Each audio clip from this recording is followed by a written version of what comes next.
এইভাবে আর কতদিন চলবে ইমরান? তোমার কি বিবেক জ্ঞান বলতে কিছুই নেই? বরাবরের মতো নিশ্চুপ আমি। আজব ছেলে তো তুমি। আমার প্রশ্ন কানে যাচ্ছে না তোমার নাকি? হ্যাঁ, চিৎকার শুনে আমি ভয়ে চুপসে আছি, আর পার্কের সবাই চেয়ে আছে আমাদের দিকে। হয়তো মজা নিচ্ছে সবাই। দেখো আমার পক্ষে আর রিলেশন রাখা সম্ভব না। কেন? কেন তা জানিস না তুই? তোর মতো ছেলে আমার পায়ের নিচে পড়ে থাকে, বুঝছিস?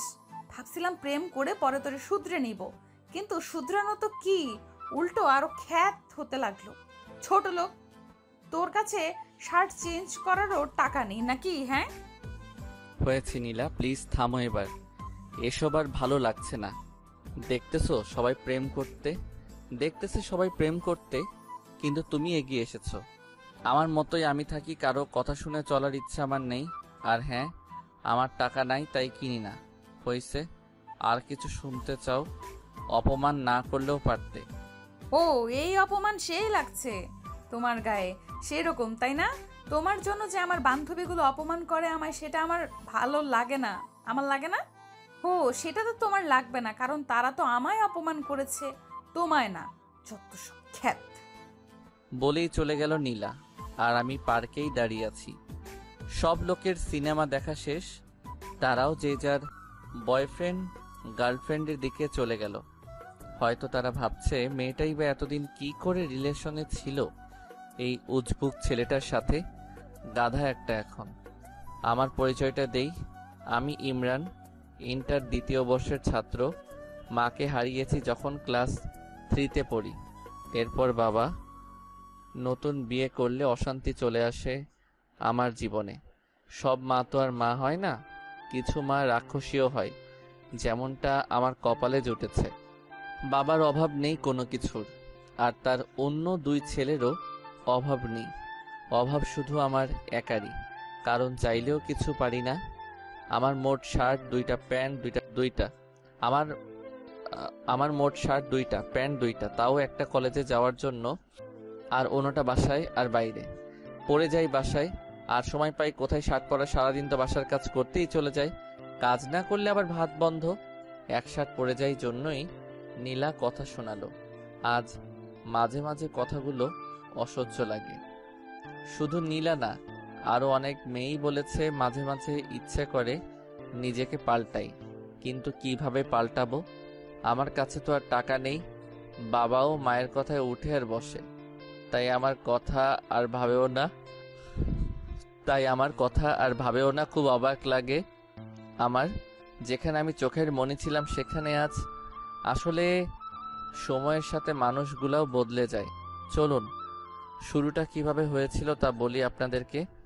এসএসসিতে রেজাল্ট ভালো করায় জেলার সরকারি কলেজে সিট পেতে সমস্যা হয়নি। মাঝে মাঝে ভয় হতো যে সেখানে সব ধনীর ছেলেমেয়েরা পড়ে, আমি কি নিজেকে মানিয়ে নিতে পারবো তাদের সাথে, নাকি পথের মাঝেই পড়ে থাকবো। তারপরও ভর্তি হয়ে যাই কলেজে। প্রথম দিন কলেজে গেলে সবাই ঘুরে ঘুরে দেখতে থাকে আমায়। মনে হয় যে ইমরান নামের ছেলেটা অন্য গ্রহ থেকে এসেছে। দোস্ত, ছেলেটাকে দেখ, কি যে অবস্থা! এই কলেজে চান্স পায় কিভাবে এরা? হুম, শরীরের ড্রেস আপের সাথে চশমাটা যা মানিয়েছে না, দেখ। আমি কিছু না বলে চুপচাপ ক্লাস করতাম আর বেরিয়ে আসতাম। তাছাড়া কি বা বলতাম? এসব তো ছিল প্রতিদিনের ব্যাপার। কলেজে আসলে এক প্যারা, আর বাসায় আর এক প্যারা। শুরু থেকেই বলি, আমার ব্যাপারে তো জেনে গেছেন। আমি ইমরান, বাবা ধনী হলেও আমি গরিব। আর নীলা অনেক ধনী পরিবারের মেয়ে, সে দেখতেও অনেক কিউট। আমার মতো সে হাবলু টাইপের না, অনেক আধুনিক মেয়ে সে। পড়ালেখায় তেমন ভালো না।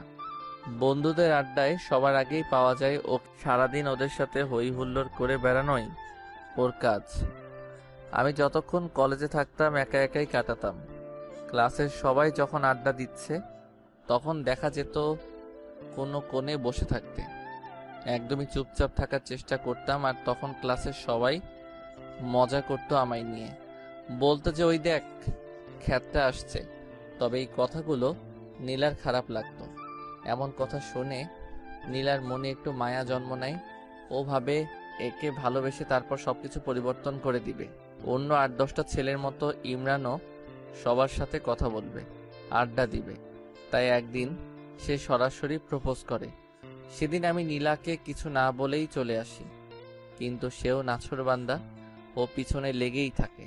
কলেজে যখন একা একা বসে থাকি তখন সে এসে পাশে বসে গল্প করতে চায়, হাতটা ধরতে চায়, চশমাটাও খুলে দিতে চায়, কিন্তু আমি দেই না। শুধু বোকা মার্কা একটা লুক নিয়ে বলি যে চশমা ছাড়া আমি কিছুই দেখি না। এমনভাবেই সবসময় নীলা আমার পিছনে থাকতো, যার ফলে একদিন আমি ঠিকই রাজি হয়ে যাই। তবে পরিবারের কথা লুকিয়ে রেখেছিলাম ওর কাছে। হ্যাঁ, বলার সম্পর্ক শুরু হয়, আর নীলাও তার উদ্দেশ্য অনুযায়ী পরিপাটি করার দিকে মন দেয়। সব সময় শাসনের মাঝে রাখতো, এটা করবা না, ওটা করবা না, এটা পরবা না, এটা খাবে না ইত্যাদি। আমিও শুনতাম, কিন্তু যখন সে চালচলনে পরিবর্তন আনতে বলে তখন একটু পিছু নেমে যায়। কারণ আমার তো সম্ভব না অন্য 8-10টা ছেলের মতো চলা। আমার দ্বারা সম্ভব না ক্লাসের সবচেয়ে স্টাইলিশ ছেলেটার সাথে তাল মিলিয়ে চলা, কারণ আমি কঠিন বাস্তবতার শিকার। নীলা সেই কথা জানতো না, তাই সব সময় ওকে এসব কথা বলতো। প্লিজ নিজের মাঝে একটু পরিবর্তন আনো। এত বোকা খ্যাত টাইপের কেউ হয়? তোমার কি বিবেক নেই? ক্লাসে বাকি ছেলেদের দিকে তাকাও একবার। ওরা কিভাবে চলে আর তুমি কিভাবে চলো? তখন শুধু মাথা নিচু করে করে শুনতাম। সেদিন নীলা বলে যে, শোনো, আজকে বিকালে আমার জন্মদিনের পার্টি আছে, ভালো করে রেডি হয়ে আসো। কিন্তু আমি ঠিক আগের মতোই এসেছিল। কি করবে, 2টা শার্ট আর 2টা প্যান্ট ছাড়া যে ওর কিছুই নেই। প্রতিবার যেই শার্টটা পরে আসে এটাই আজকে পরে আসলাম। সাথে আছে একজন আদর্শ বোকা মানুষের সকল উপাদানগুলো। নীলা তখন অনেক রাগী চোখে আমার দিকে তাকায়।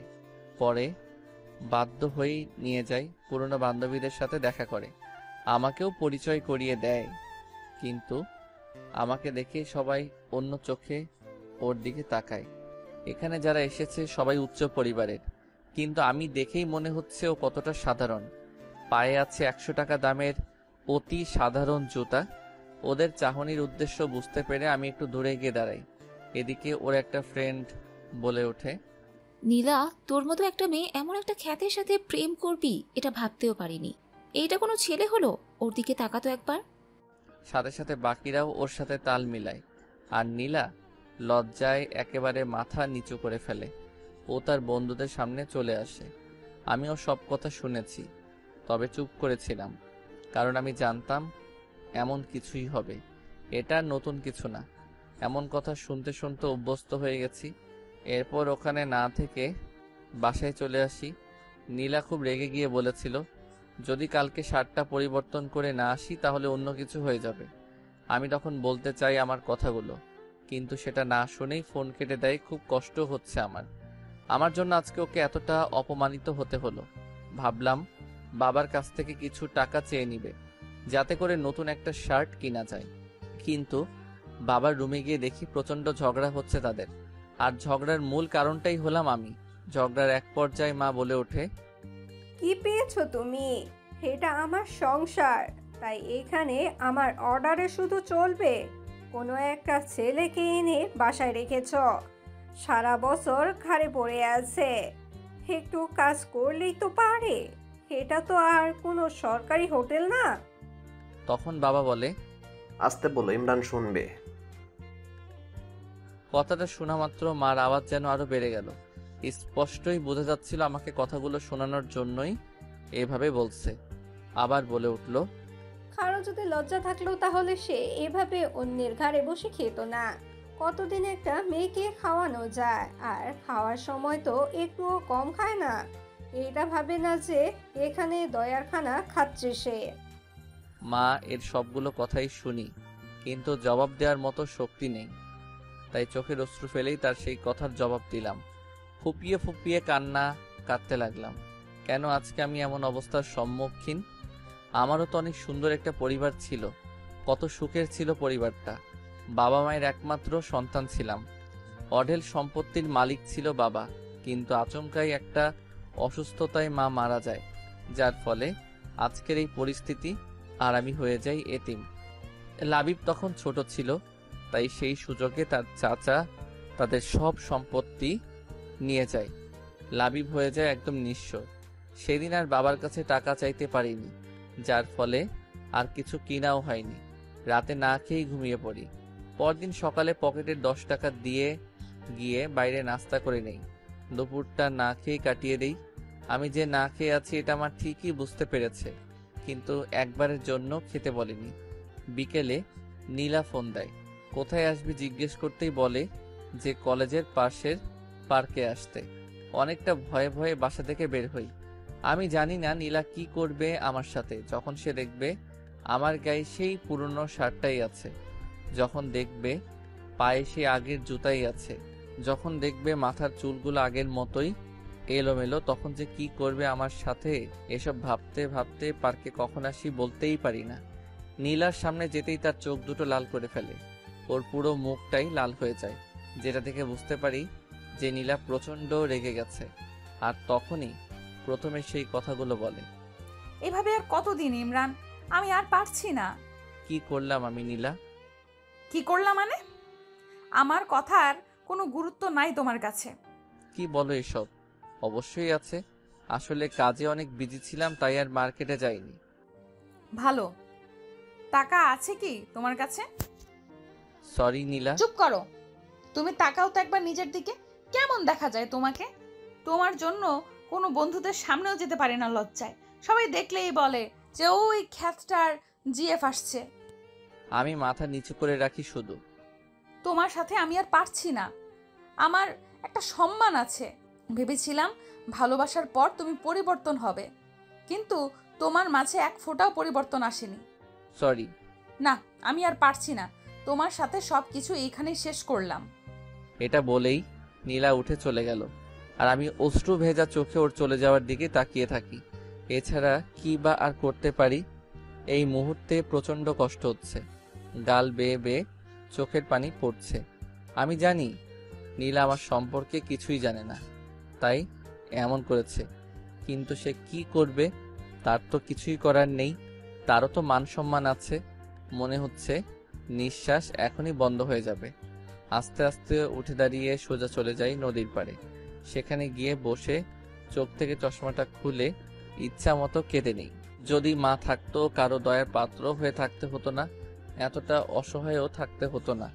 একটু পর চোখের পানিটা মুছে আকাশের দিকে তাকাই আর চিৎকার করে বলতে থাকি, আল্লাহ, কেন তুমি এমন করলে আমার সাথে? কি দোষ করেছিলাম আমি? কেন এত কষ্ট দাও আমাকে? কেন আমার মাকে কেড়ে নিলে আমার কাছ থেকে? কেন তার আদর ভালোবাসা আমাকে পেতে দিলে না? আমার এখনো মনে পড়ে, ছোটবেলায় চুল কাটাইতে চাইতাম না, জন্য মা জোর করে বাবার সাথে পাঠাই দিত। আর এখন সেই চুল কাটাতে চাইলেও টাকা নেই। ঈদের দিনে সকালে উঠে মা এসে আগে আমায় আমার গিফট দিত, কত আদর করেই না লাচ্ছা খাওয়াই দিত। আর এখন আমার সৎ ভাইদের সৎ মা খাওয়াই দেয়, ঈদের ড্রেস দেয়। আমি শুধু চেয়ে দেখি, কি আর করব, মা নেই যে। কিছুক্ষণ পর খেয়াল হলো যে অনেক রাত হয়ে গেছে, সাথে প্রচণ্ড ক্ষুধা একদম সহ্য করতে পারি না, তাই বাসার দিকে এগিয়ে যাই। বাসায় আবার যে কি অপেক্ষা করছে কোনো কাজই করা হয়নি। বাসার সিদ্ধান্ত নেই, যত কিছুই বলুক কান পেতে সেগুলো শুনবো আর খেয়ে নিব। বাসায় মা বসে বসে টিভি দেখছিল, কিন্তু আমি এসে কলিং বেল বাজাতেই উনি প্রচণ্ড বিরক্ত হন। প্রথমে ভেবেছিলেন ওনার স্বামী এসেছে, কিন্তু দরজা খুলে যখন দেখেন আমি দাঁড়িয়ে আছি, তখন ওনার রক্ত গরম হয়ে যায়। প্রচণ্ড রেগে কথা বলে, থাকিস কই? এত রাতে কেউ বাসায় আসে? এটা কি নিজের বাসা পাইছস? থাকছস অন্যের বাসায়, লজ্জা করে না? আবার এত রাত করে বাসায় ফিরস? চুপ করেই কথাগুলো শুনতে থাকি, কিছুই বলার নেই। রুমে এসে কিছুক্ষণ শুয়ে থাকি, তারপর ক্ষুধার জ্বালায় মায়ের সামনে যাই। ওনার সামনে গিয়ে দাঁড়াতেই উনি রাগী চোখে তাকায়। একটু ভয় পেলেও বাধ্য হয়ে বলি যে, মা, খাওয়ার মতো কিছু আছে? খুব ক্ষুধা লেগেছে। এই পাইছস কি তুই? হ্যাঁ, তোর খাওয়া দেখে মনে হচ্ছে না তোর মা এখানে কোনো হোটেল দিয়ে রাখছে। বিনা পয়সায় তো 15 বছর পার করলি, আর কতদিন? খাবি অন্যের ঘাড়ে? মা, আমি একটা চাকরি পাই, তারপর আপনাদের সব টাকা শোধ করে দেব। প্লিজ এখন আমাকে কিছু খেতে দিন, খুব ক্ষুধা লেগে আছে। আমার ঠেকা পড়ে নাই তোকে খাওয়ানোর। আচ্ছা, তোর কি কোনো বিবেক নাই? মানুষের তো একটু লজ্জাও থাকে, তোর কি সেটাও নেই? মাথা নিচু করে রাখি। একটু পর মা উঠে গিয়ে কতগুলো শুকনা মুড়ি এনে দেয় আর বলে, এই নে দয়ার খানা, তোর কাছে হাত জোর করে বলি, দূর হ তুই। এত আপদ ভালো লাগে না আর। উফ, হাল্লা বাঁচাও। ততক্ষণে চোখ থেকে অশ্রু পড়া শুরু করেছে। খাওয়ার ইচ্ছেটাই চলে গেছে, না খেয়ে রুমে চলে আসে আর প্রচন্ড কান্না করি। তবে সেটার কোনো শব্দ নেই, সিদ্ধান্ত নেই যে আর থাকবে না এখানে। জানিও না কোথায় যাব, তবে এটা নিয়ে ভাবিও না। খাতা কলম নিয়ে বসে যাই। উদ্দেশ্য বাবাকে একটা চিঠি লেখা। চিঠি লেখা শুরু করে দিলাম। আব্বু, কেমন আছো? নিশ্চয়ই অনেক ভালো আছো, তাই না? জানো, আমিও অনেক ভালো আছি। প্রতিদিন সকালে মা নামক পাষণ্ড মানুষটা আমাকে অনেক আদর করে, কতগুলো বকা দেয়। প্রতিবার খাওয়ার সময় কত সুন্দর করে আমাকে বিভিন্ন কথা বলে। আচ্ছা, তুমি কি সেটা শোনো না, দেখো না, নাকি দেখেও না দেখার ভান করো? কষ্ট হয় না তোমার সেই ছোট্ট ইমরানের জন্য? জানো, আজকে প্রায় একদিন না খেয়ে আছি। তুমি জানো আমি ক্ষুধা একদমই সহ্য করতে পারি না, কিন্তু দেখো আমি ঠিকই এখন পারছি। আমি না অনেক পরিবর্তন হয়ে গেছি। এখন আর কাঁদি না, কাউকে জড়িয়েও ধরি না, শুধু চুপচাপ থাকি আর ভাবি, হয়তো মা থাকলে আমার সাথে কখনো এমন হতো না। কোথায় হারিয়ে গেলে? অনেক ভালোবাসি তোমাকে, সত্যি অনেক ভালোবাসি। ইতি, তোমাদের আদরের সন্তান। এরপর ছাদে চলে যাই। তারপর কিছুক্ষণ আকাশের দিকে চেয়ে থাকি। তারপর এসেই সবকিছু গুছিয়ে নেই। খাতা কলমটা এখনো ব্যাগে নেওয়া হয়নি। ওটার দিকে চোখ পড়তেই নীলার কথা মনে পড়ে যায়। কত ভালোবাসতাম তাকে, বাঁচার স্বপ্ন দেখেছিলাম তাকে নিয়ে, কিন্তু সেও ছেড়ে চলে গেছে। নীলা সত্যটা জানা দরকার, তাই নীলার জন্যেও একটা চিঠি লেখা শুরু করে দিলাম। নীলা, হয়তো ভালো আছো। ভালো তো থাকবেই, তোমার জীবন থেকে একটা বাধা দূর হয়েছে যে। আসলে আমি জানতাম না তুমি কি দেখে আমাকে ভালোবেসেছিলে, তাই তো তোমার কথায় রাজি হচ্ছিলাম না। কিন্তু যখন তুমি বারবার এসে আমাকে বলতে লাগলে, তখন কেন যেন আমার মনে হলো তুমি সত্যি ভালোবাসো আমাকে। তাই হ্যাঁ বলে দিয়েছিলাম। কিন্তু আস্তে আস্তে আমি বুঝতে পারি আমার চলাফেরা তোমার চাহিদা মতো হচ্ছে না। তোমার মনের মতো আমি হতে পারছি না। পারবো কিভাবে? তুমি চাইতে আমি অন্য সবার মতো থাকি। সবাই যতটা স্মার্ট হয়ে থাকে আমিও সেটা করি। কিন্তু একটা কি জানো, আমার দ্বারা সেটা সম্ভব ছিল না। কারণ সেই ছোটবেলাতেই আমি আমার মাকে হারিয়েছি। তারপর এলাকার অনেক কষ্টে এতটুকু আসতে পেরেছি। এখানে সৎ মায়ের কাছে থাকতাম, যার বিনিময়ে আমাকে প্রতিনিয়ত অপমানিত হতে হতো। জানো, শার্ট কেনার মতো আমার সেই অবস্থা ছিল না, না হয়তো আমি অবশ্যই কিনতাম। কে না চাই তার প্রিয় মানুষের মনের মতো হতে বলো? আমি চলে যাচ্ছি দূরে, অনেক দূরে। জানি না কোথায় যাব, কিন্তু কথা দিচ্ছি আর তোমার সামনে আসবো না। ভালো থেকো। এটা নিয়ে বাসা থেকে বের হয়ে যাই। আসার সময় মাকে বলে আসি যে যদি কিছু করে থাকি তাহলে ক্ষমা করে দিতে। আমি হয়ে যাওয়ার পর মার মুখে বিশ্বজয়ের হাসি ফুটে উঠেছিল।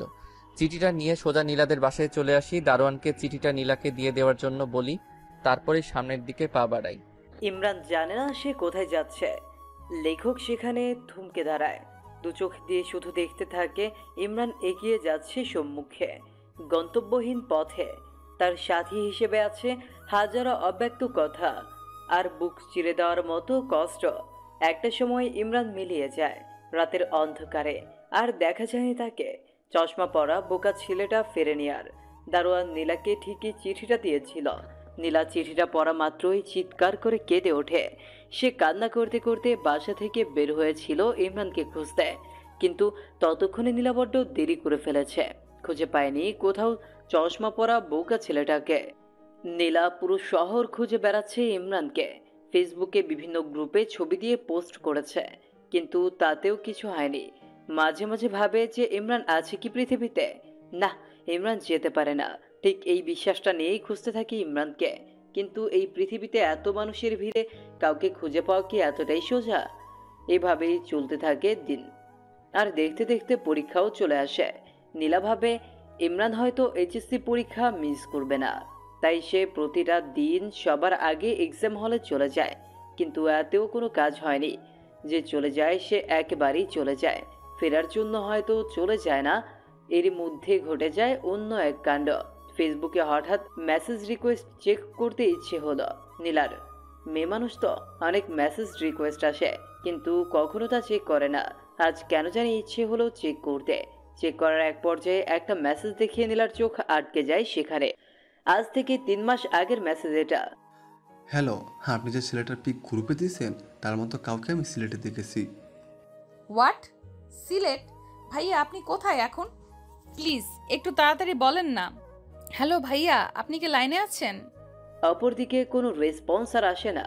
হতে পারে আইডির মানুষটা আর ফেসবুক চালায় না। আম্মু, আম্মু। কি হয়েছে মা? মা, আমি সিলেট যাব। এরপর সব খুলে বলে তার মাকে। তা তোর বাবাকে কি বলবি? তুমি ম্যানেজ করো না প্লিজ। ওকে দেখি। আচ্ছা চল একটা প্ল্যান করি। কি প্ল্যান আম্মু? শোন, ওখানে গিয়ে তোর খালার বাসায় উঠবি। তারপর তোর বাবাকে বলবি আমি এখান থেকে অ্যাডমিশন কোচিং করব। তানহা আছে, ওখানে একসাথে যাওয়া আসা করবি। বেশ হবে, তাই না? হোয়াট আইডিয়া আম্মু, love you. I love you too my sweet মামনি। আসলে নীলা আর ওর মায়ের সম্পর্কটা অত্যন্ত মধুর। অনেক মেয়েরই মায়ের সাথে এরকম ভাব থাকে। আপনাদের কারো এরকম মা থাকলে অবশ্যই অবশ্যই বলবেন কমেন্টে। এরপর প্ল্যান অনুযায়ী চলে যায় সিলেট। সেখানে তার ছোট মামুনি, খালু আর তার সমবয়সী এক বোন যার নাম তানহা আছে। বাসে উঠলে পরের দিন গিয়ে বাস স্টপে নামে। এরপর তার বোন নিতে আসলে তার সাথে চলে যায়। হ্যালো মামুনি, কেমন আছো? আমি ভালো মা, তুই? মামুনি তুমি কিন্তু আরো মোটু হইছো। সে কথা বলিও না, বসে বসে শুধু গিললেই হবে। কি বললা তুমি?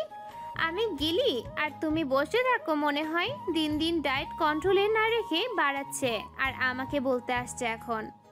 নীলা চল, উপরে এতে ঝগড়া থামবে না এখন। দেখলি আমি এসেই বাজায় দিলাম ঝগড়া। এখন দেখবি আরো কত ঝগড়া লাগে। রাতে দুইজনকে ঝগড়া শেখাবো। আল্লাহ গো, তুই পারিস নীলা। ওই, আমি না পারলি কি তুই পারবি? আচ্ছা বল, এখন হঠাৎ তোর জেলার কোচিং বাদ দিয়ে এখানে কারণটা কি? কোনো কারণ নাই, এমনিতেই তোর সাথে থাকবো তাই। ওই দেখ, আমার সামনে কোনো রকম চালাকি চলবে না, সত্যি করে বল। ইমরানের কথা বলছি না তোকে? ওই খ্যাতটা তো কি করছে হাদারাম? ওকে সেদিন অনেক অপমান করি জন্মদিনে। তারপর থেকে অনেক খুঁজেছি আর পাইনি, এই চিঠিটা পাইছি শুধু। এরপর তানহা চিঠিটা পড়ে সেও নিজেকে আর সামলাতে পারে না।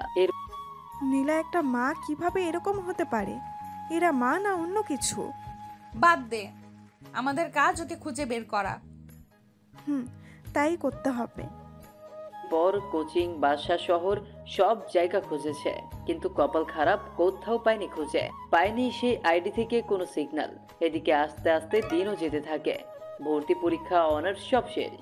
ইমরানের কথা মনে করতে করতে যে কিভাবে 4টা বছর কেটে গেল নীলার জীবন থেকে। মাঝে মাঝে এইসব মনে করে অনেক হাসি পায়। নীলা এতদিন যে খুঁজেনি তা কিন্তু না। প্রতিটা দিন যেখানে গেছে সেখানেই খুঁজে বেরিয়েছে কিন্তু পায়নি। দেশের প্রায় সব জায়গায় খুঁজেছে নীলা।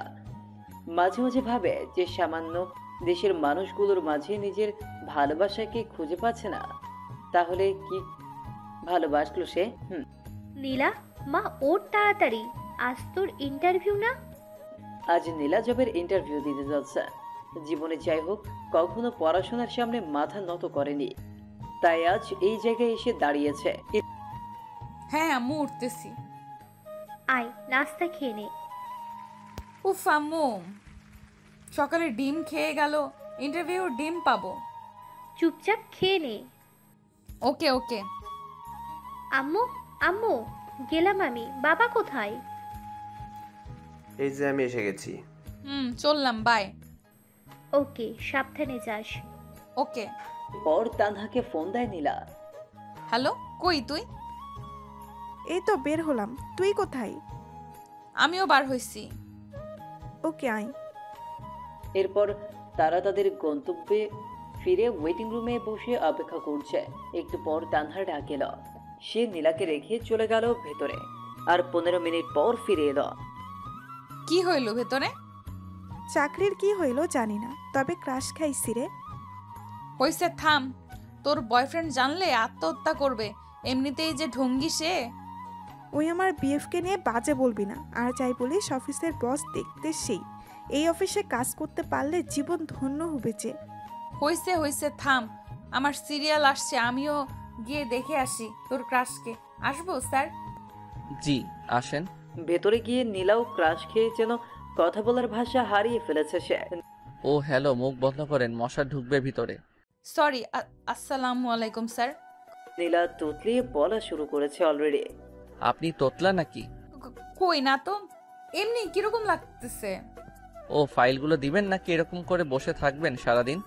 ইচ্ছা করে তো বসে। সরি, কিছু বললেন? না স্যার, এই নিন ফাইল। সব ঠিকঠাক। এখন বলেন, আপনার ব্রেকআপ হয়েছে কত বছর আগে? এসব কিরকম প্রশ্ন স্যার? ওরকম প্রশ্ন বলেন দেখি। 4 বছর। Okay fine. আরো প্রেম করেন নাকি? না। ওকে, এখন আসতে পারেন। আর কাল থেকে কাজে জয়েন করবেন। এই কি হইল? সাবজেক্টের কোনো প্রশ্ন না করে চাকরি? এইরকম হইলে আগে বলতেন, তাহলে 4-5 দিন ঘুম বাদ দিয়ে পড়তাম না। কি করতেন তাহলে? মুভি দেখতাম। Good good. এরপর নীলা চলে আসে বাইরে। কিরে, এতক্ষণ কি হইল? সেই কথা আর বলিস না। এরপর সব খুলে বলল। সাত তো মনে হয় ফিদা হয়ে গেছে তোর জন্য। হ্যাঁ, তা না, এমনি হয়তো এইসব বলছিল। হ্যাঁ হ্যাঁ, অপরিচিত কাউকে কেউ এমন এমন প্রশ্ন করে, তাই না? বাদ দে, চাকরি তো হইছে। বাসায় চল। মা তোকে আমাদের ওখানে যেতে বলছে। ওকে চলো, তোমার তো চাকরি হইল, তাই বেশ মজাতেই আছেন। আমার কপালে যে কি জোটে। ঠিক যেখানে লেখকের কলম থেমে গেছিল সেখান থেকে জন্ম নেয় আরও একটা নতুন গল্পের।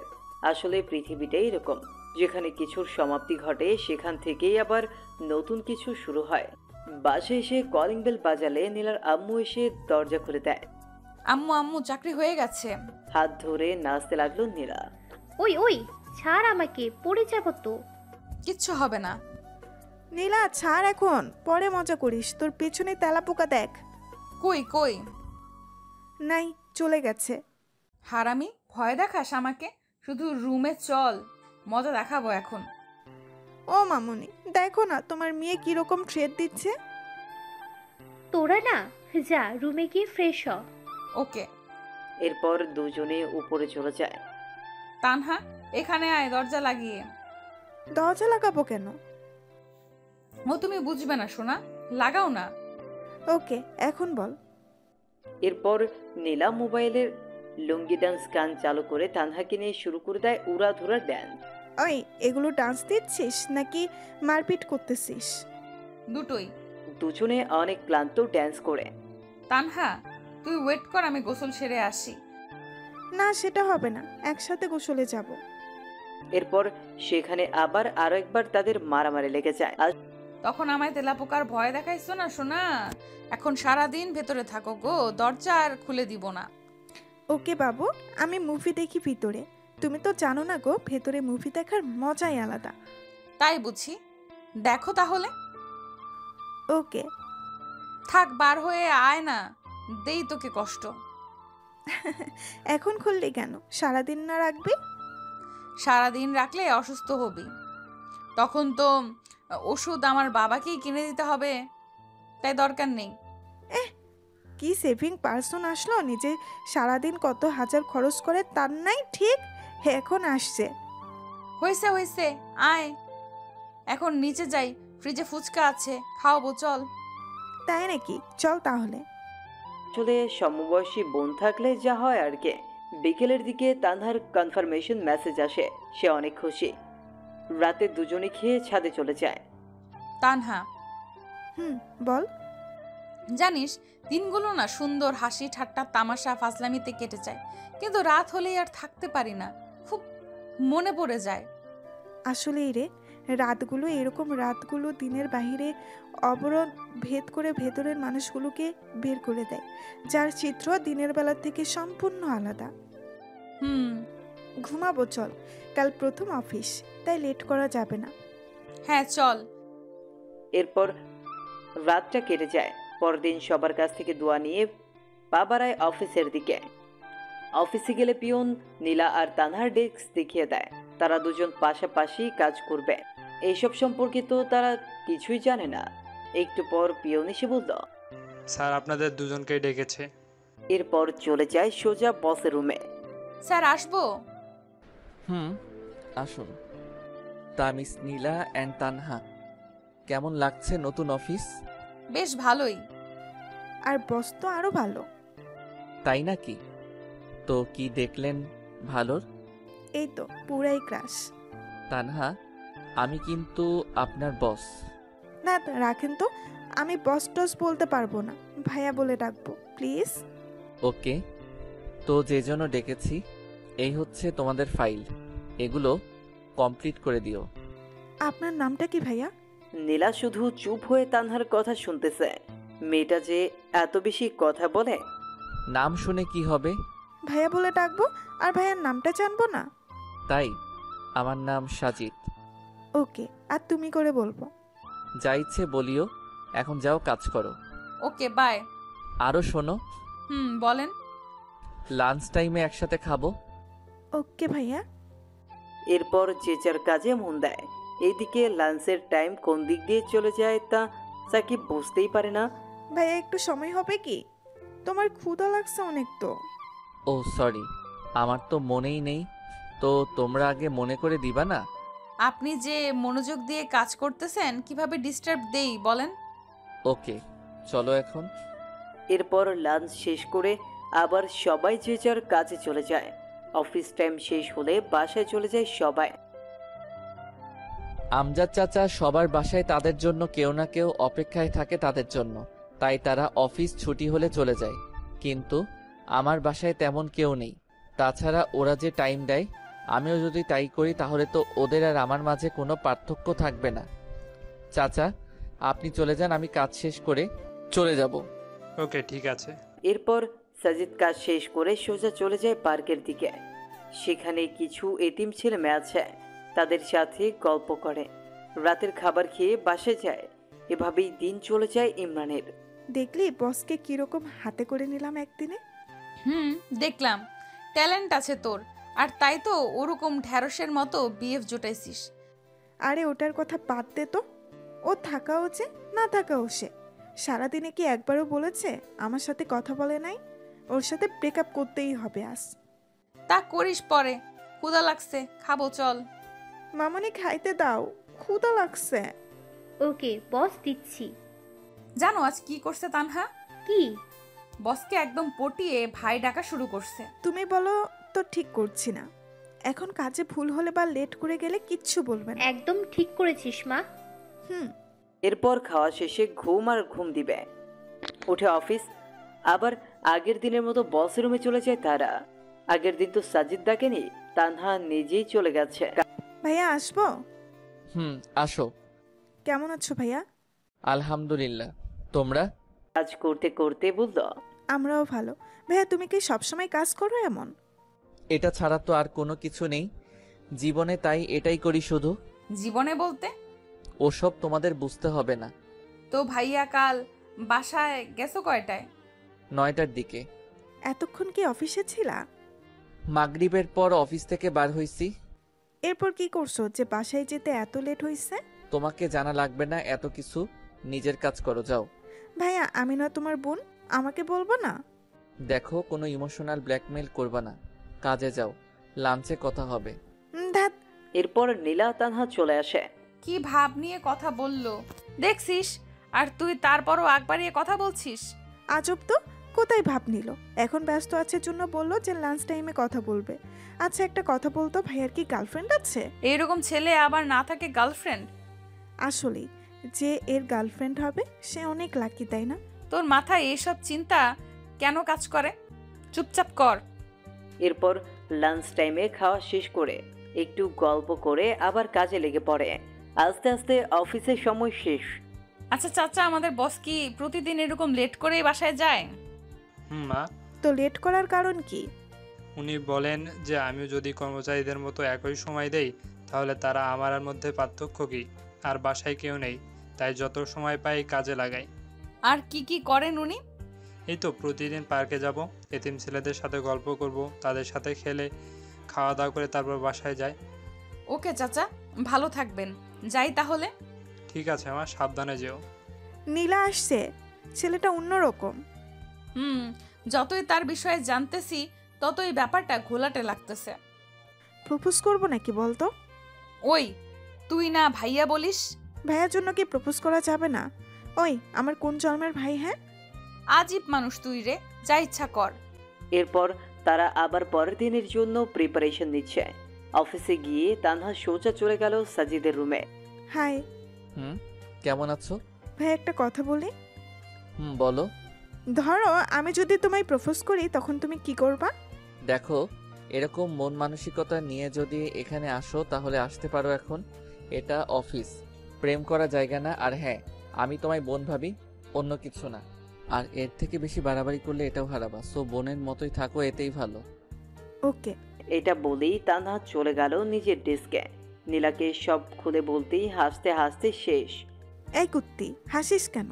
হাসবো না তো কি করব, উচিত শিক্ষা হইছে তোর। আজকে যা প্রপোজ কর, হারামি একটা। জিহবা বাকি ওয়াশরুমে গেল তানহা। এরপর কাজ করতে করতে লাঞ্চের সময় চলে আসে। ভাইয়া খাবো, চলো। আমার ক্ষুধা নেই, তুমি যাও।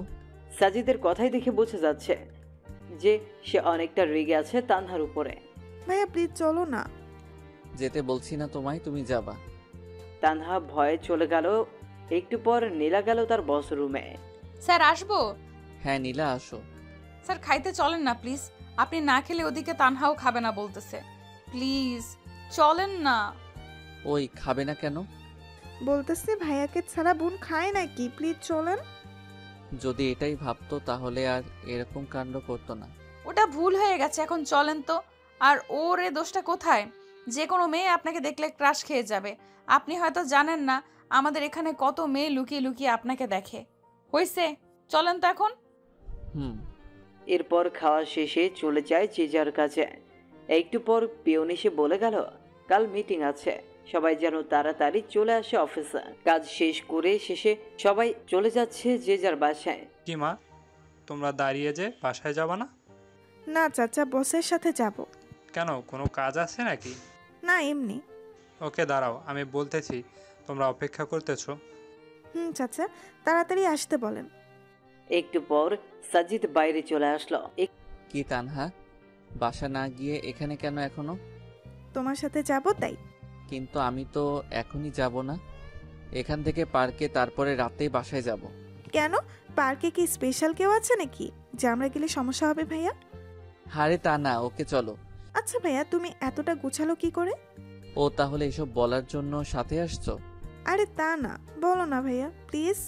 চুপচাপ চলো। একটু পর তারা পার্কে পৌঁছে গেল। আর সাজিদ পার্কে যেতেই সব ছেলে মেয়েগুলো চলে আসলো। এরা কারা? কেন দেখতে পাচ্ছ না? তা তো দেখতেছি, কিন্তু তোমার সাথে কি? এরাই আমার ভাই বোন বন্ধু, আমার মতো এরাও একা। তবে একটা পার্থক্য আছে, আমি মা বাবাকে হারাইছি আর এদের মা বাবা এদের ফেলে দিয়েছে। সমাজে এদের অগ্রাধিকার নেই, কারণ এরা নোংরা ভালোবাসার ফসল। এটাই তো আমাদের দেশ। বুঝলাম। যখন ফ্রি থাকি আমি এখানে চলে আসি, এদের সাথে কথা বলি, খেলি, অনেক ভালো লাগে। চলো ওই দোকানে যাই। নীলা পাশে দাঁড়িয়ে শুধু দেখতেছে আর অবাক হচ্ছে। দোকানে কেন? ওখানে এরা প্রতিদিন 3 বেলা খায়, যা ইচ্ছা খায়, আমি রাতে এসে বিল দিই। ভেরি গুড ভাইয়া। আসলে যাদের এদের পাশে থাকা দরকার তারা থাকে না। মানুষ কেমনে পারে এত নোংরা হতে? কয়েকদিন আগেও দেখলাম যে ড্রেনের বাড়িতে বাচ্চার লাশ। তাদেরকে একবারও মনে হয় না শিশুটা বড় হলে কি খেয়ে বেঁচে থাকবে? এগুলো কিন্তু তোমার আমার মতো ছেলেমেয়েরাই করে। তো ভাইয়া কাল কি আছে অফিসে? সেটা কালই দেখিও। ভাইয়া আমার না কিছুদিন ছুটি লাগবে। শুধু তোমার, এই ম্যাডামের লাগবে না? স্যার, আমারও লাগবে। তো এরকম স্ট্যাচু হয়ে আছেন কেন? মনে মনে কোনো একজনকে খুঁজে বেড়াচ্ছি তাই। ও তাই? তো কে বয়ফ্রেন্ড নাকি? তো কতদিন থেকে খুঁজতেছেন? প্রায় 6 বছর। ও মাই গড, এতদিন ধরে খুঁজেও পাননি? হুম। আচ্ছা, অনেক রাত হইছে, এখন বাসায় চলে যান। ভাইয়া দাঁড়াও, দাঁড়িয়েই তো আছি, বসতে বলো নাকি? ভাইয়া তুমিও না, নাও এটা তোমার। কি এটা? আর কিসের জন্য? খুলে দেখিও পরে, আর বোনের তরফ থেকে ছোট্ট একটা গিফট। ওকে। এরপর যে যার বাসার দিকে চলে গেল। বেশ ভালোই লাগছিল, কিন্তু হেঁটে, তাই না? ছেলেটার কাজগুলো দেখলে আরো আশ্চর্য হয়ে যায়। এরপর তারাও বাসায় চলে আসে। ও আম্মু, আজ কি হয়েছে জানো? কি? তানহা প্রপোজ করছে বসকে। তারপর? তারপর আর কি, দিল কথা শোনায়। তানহা দেখি বেস্ট ফার্স্ট। নে এখন খেয়ে নে। আম্মু, ছেলেটা না অন্যরকম। খাইতে খাইতে বলতে লাগলো, কি রকম? আরে মামুনি, কাজগুলো না পুরাই আজব আজব। ওনার নাকি মা বাবা কেউ নেই, তাই কিছু এতিম ছেলেকে নিজের দায়িত্বে পড়ায়, খাওয়ায়, আরো কত কি। এতে খারাপ কি? ভালোই তো। তো আমি কি খারাপ বলছি নাকি? তা না। আচ্ছা, একদিন নিয়ে আসিস বাসায়। ওকে, আনবো। এরপর খেয়ে দুই বোন চলে যায় ছাদে। আচ্ছা তানহা, আমার না আমাদের বসকে দেখে ইমরানের কথা মনে পড়ে যায়। কেন? আরে না, কথাগুলো না কি ওর মতোই। মাঝে মাঝে মনে হয়, আবার মনেও হয় না, কারণ ইমরান তো এরকম না। ওকে ভালো করেই চিনি আমি, কোনোভাবেই এরকম গোছালো হওয়া সম্ভব না। তা ঠিক। আবার দেখ, চাচা বলছে যে বসের কেউ নেই, কিন্তু ইমরানের তো বাবা আছে। ফটকাটা এখানেই। নীলা, একটা কথা বলি? বল। তুই ইমরানকে ভুলে যা, এটাই ভালো হবে। দেখ ও কোথায় আছে, কেমন আছে তা আমরা কেউ জানি না, তাই ওর আশা ছেড়ে দে, নতুন করে শুরু কর সবকিছু। প্লিজ, নেক্সট টাইম আর এইটা বলবি না। ঘুমাবো, চল। এরপর ঘুমায়, আর ঘুম থেকে পরের দিন উঠে চলে যায় অফিসে। চাচা, সবাই এসেছে? হ্যাঁ বাবা। সবাইকে কনফারেন্স রুমে যেতে বলেন, আমি আসতেছি একটু পর। একটু পর সবাই চলে আসলো। Hello guys, attention please. কাজ তো অনেক হলো, এবার একটা আনন্দ মজা করার দরকার। তাই ঠিক করছে আগামী বুধবার আমরা ঘুরতে যাব বান্দরবনে। কি তোমরা প্রস্তুত তো? Yes sir. So guys, let's enjoy. আর আশা করি এখনো 2 দিন বাকি আছে। এই 2 দিন সবাই সবার কাজগুলো সেরে ফেলবেন, আর বুধবার ঠিক 7টায় অফিসে চলে আসবেন। ওকে। সবাই সবার কাজে চলে গেল। নীলা দেখ, স্যারের ফিলিংস আছে, বলতে হবে। ঠিক বলছিস। দাঁড়া, বসের রুম থেকে আসতেছি। ওখানে কেন আবার? আহা, ওয়েট কর না। ভাইয়া আসবো? আসো। একটা রিকোয়েস্ট রাখবা প্লিজ? কি বলো আগে, তারপর ভেবে দেখব। ঘুরতে যাওয়ার সময় আমার পাশে বসতে হবে, প্লিজ প্লিজ প্লিজ। ওকে, যদি সকলের সিট আগে ফিল আপ হয় তো বসবো, বাট সিট কম পড়লে সরি। ওকে, থ্যাঙ্কস। কি হইল রে ভেতরে? কি আর হবে, কি আর হবে, স্যারকে পাশে বসানোর টিকিট নিলাম। গুড।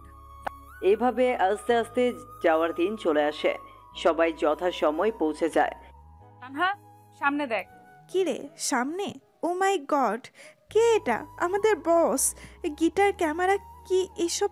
মনে হচ্ছে মজা ভালোই হবে। Hello, how are you? Fine sir, আপনি? ভালো। শোনো, আমাদের জার্নি কিন্তু টোটাল 14 ঘন্টার। এই টোটাল সময়টা অনেক মজা হবে। চাচা কই আপনি?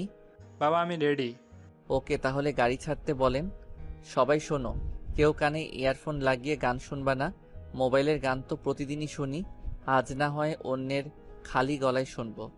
যার যেই গান শুনতে ইচ্ছা করবে, আর এখানে যার গলায় শুনতে ইচ্ছা করবে বলবা আমাকে। সে গান না পেলেও ওই গানের নিম্ন 6 লাইন গাইতে হবে। ক্লিয়ার সবার? তো আগে আমি শুরু করছি একটা গান দিয়ে, এরপর তোমরা শুরু করবা। কার কি গান আর কার কাছ থেকে শুনবা? ওকে। এরপর সাজিদ আস্তে করে গিটার হাতে নিয়ে সুন্দর একটা সুর তুলে বলতে শুরু করলো। চোখে চোখ রেখে বসে আছি এভাবে, দেখো না কি তুমি আমার মনে যে কে, আমার চোখে কি দেখোনি? মনের কথা কি বোঝনি? তবু একবার দেই বলে ভালোবাসি তোমাকে, আবারও বলছি তোমাকে বেসেছি আমি ভালো। এইভাবে সম্পূর্ণটাই শেষ করলো। আর একটা হবে। আরে না, এখন আমি রিকোয়েস্ট করব আমাদের চাচাকে একটা গান বলতে। চাচা আজ না করতে পারবেন না। ইয়াহু। চাচা শুরু করেন। এরপর চাচা শুরু করলো মাইলসে ফিরিয়ে দাও গান। কি চাচা, কাকে বলতেছেন এই বয়সে প্রেম ফিরিয়ে দিতে? সবাই তো হাসতে হাসতে শেষ। কই, কাউকে না তো, আমি গান বললাম। আমি বুঝছি চাচা, এই বয়সে কাকে মন দিলেন? স্যার, আমাদের সকলের একটা প্রশ্ন আছে। কি প্রশ্ন? আপনি কিভাবে এই কম বয়সে একটা কোম্পানির মালিক হলেন? মানে আপনার জীবনী নিয়ে জানতে চাই। ওটা শেষে বলবো, এখন গানের পর্বটা শেষ হোক। এই তানহা শোন, নীলা তানহার কানে কানে বলতেছে, কি বল? যে গানটা স্যার বললো সেটা ইমরানের খুব ফেভারিট। আমাকে সে অনেকবার শুনিয়েছে, কিন্তু ইমরান গিটার বাজাতে জানে না। তোর সব কথা রেখে সামনে তাকা।